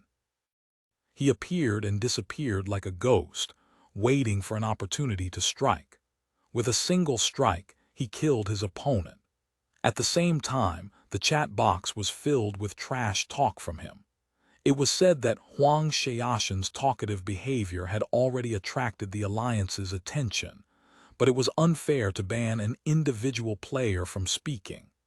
It was said that they were currently discussing whether to ban characters who had died in a group battle from sending messages. From this, it could be seen how terrifying the effect of Huang Xiaoshan's trash talk was. If other characters died, it would be over, but he could use the power of words to continue killing his opponents. According to rumors, the Alliance had recently conducted a questionnaire for all professional players, asking if they were bothered by this level of trash talk during the competition. There was only one person who denied it. It had to be known that this questionnaire would also be sent to Team Blue Rain. Even Huang Xiaoshan's teammates gave an affirmative answer. As for who the only person who didn't have any problems was, the person who leaked the information didn't know. The change in the rules was still under discussion, but it wasn't important to Samsara, who had met Blue Rain in this round. They simply didn't have the ability to turn Huang Xiaoshan's character, Troubling Rain, into a corpse in a team battle. Instead, during a switch in offense and defense, Huang Xiaoshan seized the opportunity and instantly killed two Samsara players. He killed Cloud Piercer and Laughing Song. One was Team Samsara's core boss, while the other was an indispensable healer in team battles. At this moment, the match had ended. Team Samsara was quickly defeated. Blue Rain won easily, but Samsara had already lost to the point of numbness. 1735 Side Story. The Expectations of the Mediocre 6. Translator, Namyami Editor. Gravitadal's Captain Zhang Yue's face was ashen. He could only look up to the first-generation gods, Yi Qiu and Han Wenqing. They had never been teammates. At the same time, his batch mates, Sun Zhiping and Zhang Jiao, quickly reached the top and left him behind. Furthermore, last season's rookie, Wang Jixi, had pressed Zhang Yue and many other senior players to the ground with an unstoppable momentum. This season, another rookie had defeated him. When Huang Xiaoshan's sword light slashed down, Zhang Yue's reactions were extremely slow. He wasn't even as good as Fang Minghua. He vaguely remembered that Fang Minghua had managed to seize a few healing opportunities among Huang Xiaoshan's fierce attacks in an attempt to help him stabilize the situation. However, his own performance was too bad. He hadn't done anything effective. A four-step physical gun skill, it's not enough. During the process of being killed, comments kept appearing in the chat box. Even now, they were like sharp blades stabbing his heart. Captain, seeing that Zhang Yue was still sitting on the stage, Samsara's members surrounded him. I'm fine. Zhang Yue waved his hand and stood up. We lost this round again, said Zhang Yue. Everyone was silent. Are we really not strong enough? Zhang Yue asked. Everyone recalled Sun Zhiping's straightforward words from the previous round and could only smile bitterly. Team Blue Rain's players walked to the center of the stage to pay their respects to the audience, happily enjoying their victory. Meanwhile, Samsara's players could only watch enviously from the side as they retreated towards the player passageway. The audience didn't give them much attention. It could even be said that the attention they received now was even less than the attention received by any individual in the audience. As Blue Rain's trainee, Tang Rou was currently discussing this victory delightfully with his friends while wantonly laughing at their opponents. That sharpshooter is really a bit of a noob. If this is the current level of the Alliance's strongest sharpshooter, then to be honest, I can do it myself. Tang Rou sighed. Before his companions could agree, he heard a commotion behind him. What's wrong?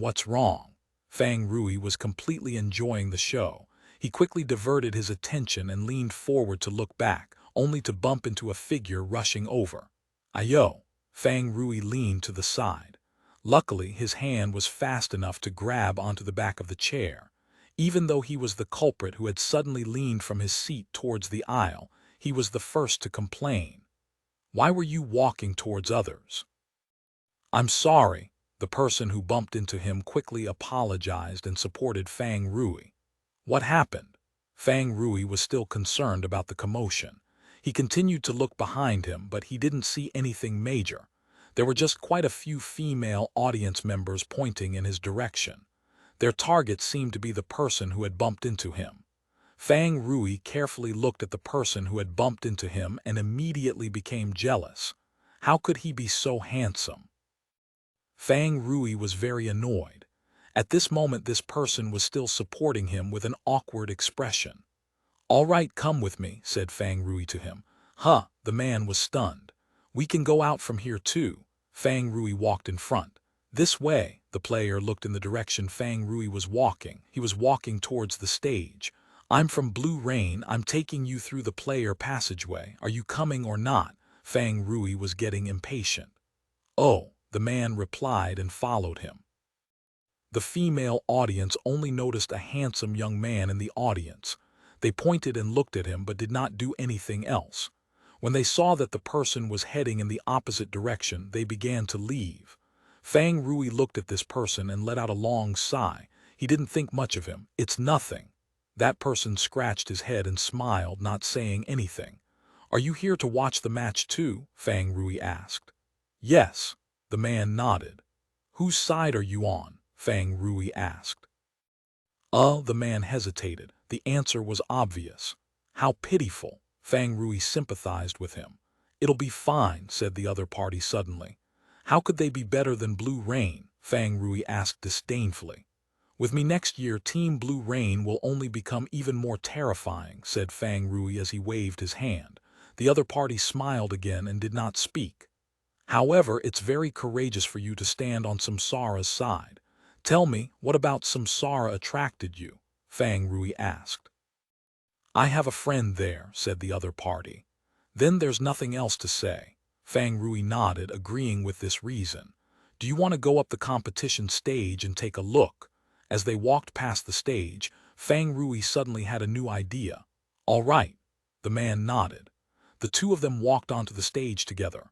There were already staff members coming up and cleaning up the stage in an orderly manner.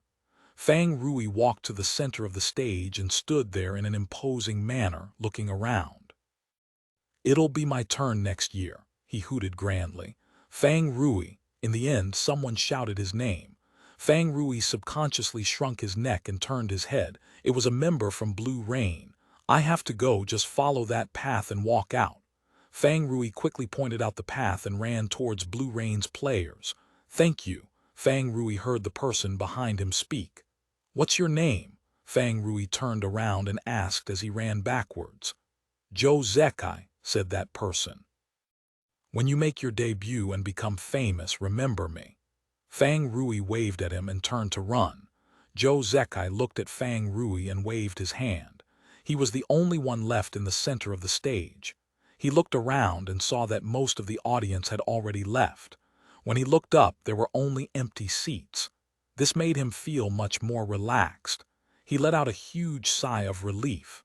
Then he turned his head and looked at the professional player booths. He wanted to go closer and take a look, but he saw that the staff members were already busy removing the booths. In the end, he didn't go forward. At this moment, two more people ran onto the stage. They wore Team Samsara's team uniform and rushed straight to Team Samsara's booth. Half of the computers and seats had already been taken down. The person at the front suddenly panicked and started asking a staff member about something. Meanwhile, the person beside him lowered his head and scanned the area. Then he shook his head and his gaze met Zhou Zekai's. Zhou Zekai smiled. Feng Minghua was stunned, but he still nodded politely at the person and went to Tong Lin's side. How was it? He asked. He's asking. Tong Lin looked at the staff member who went to make a call. We'll find it. Feng Minghua comforted him. The card is actually nothing, but there are two important things in the account. We can't lose them or let them be damaged, said Tong Lin. No, I have to quickly report the loss of the card. Tong Lin fumbled for his phone while Feng Minghua turned his head and saw the young man standing in the middle of the stage walking towards them. Feng Minghua looked at him. Feng Minghua. The other party walked over and actually called out his name. Ah, who are you? Feng Minghua was stunned. Zhou Zekai, said the other person. Ah, Feng Minghua's eyes widened. After last week's match, he had already told Zhou Zekai that he wanted Zhou Zekai to come visit Team Samsara if he had time, but he hadn't expected to meet Zhou Zekai here. How did you? Feng Minghua had just said 3 words when he was interrupted by Tong Lin's ecstatic voice. Did you find it? Thank you, thank you. Where can I get it? Tong Lin said to the staff with a surprised expression.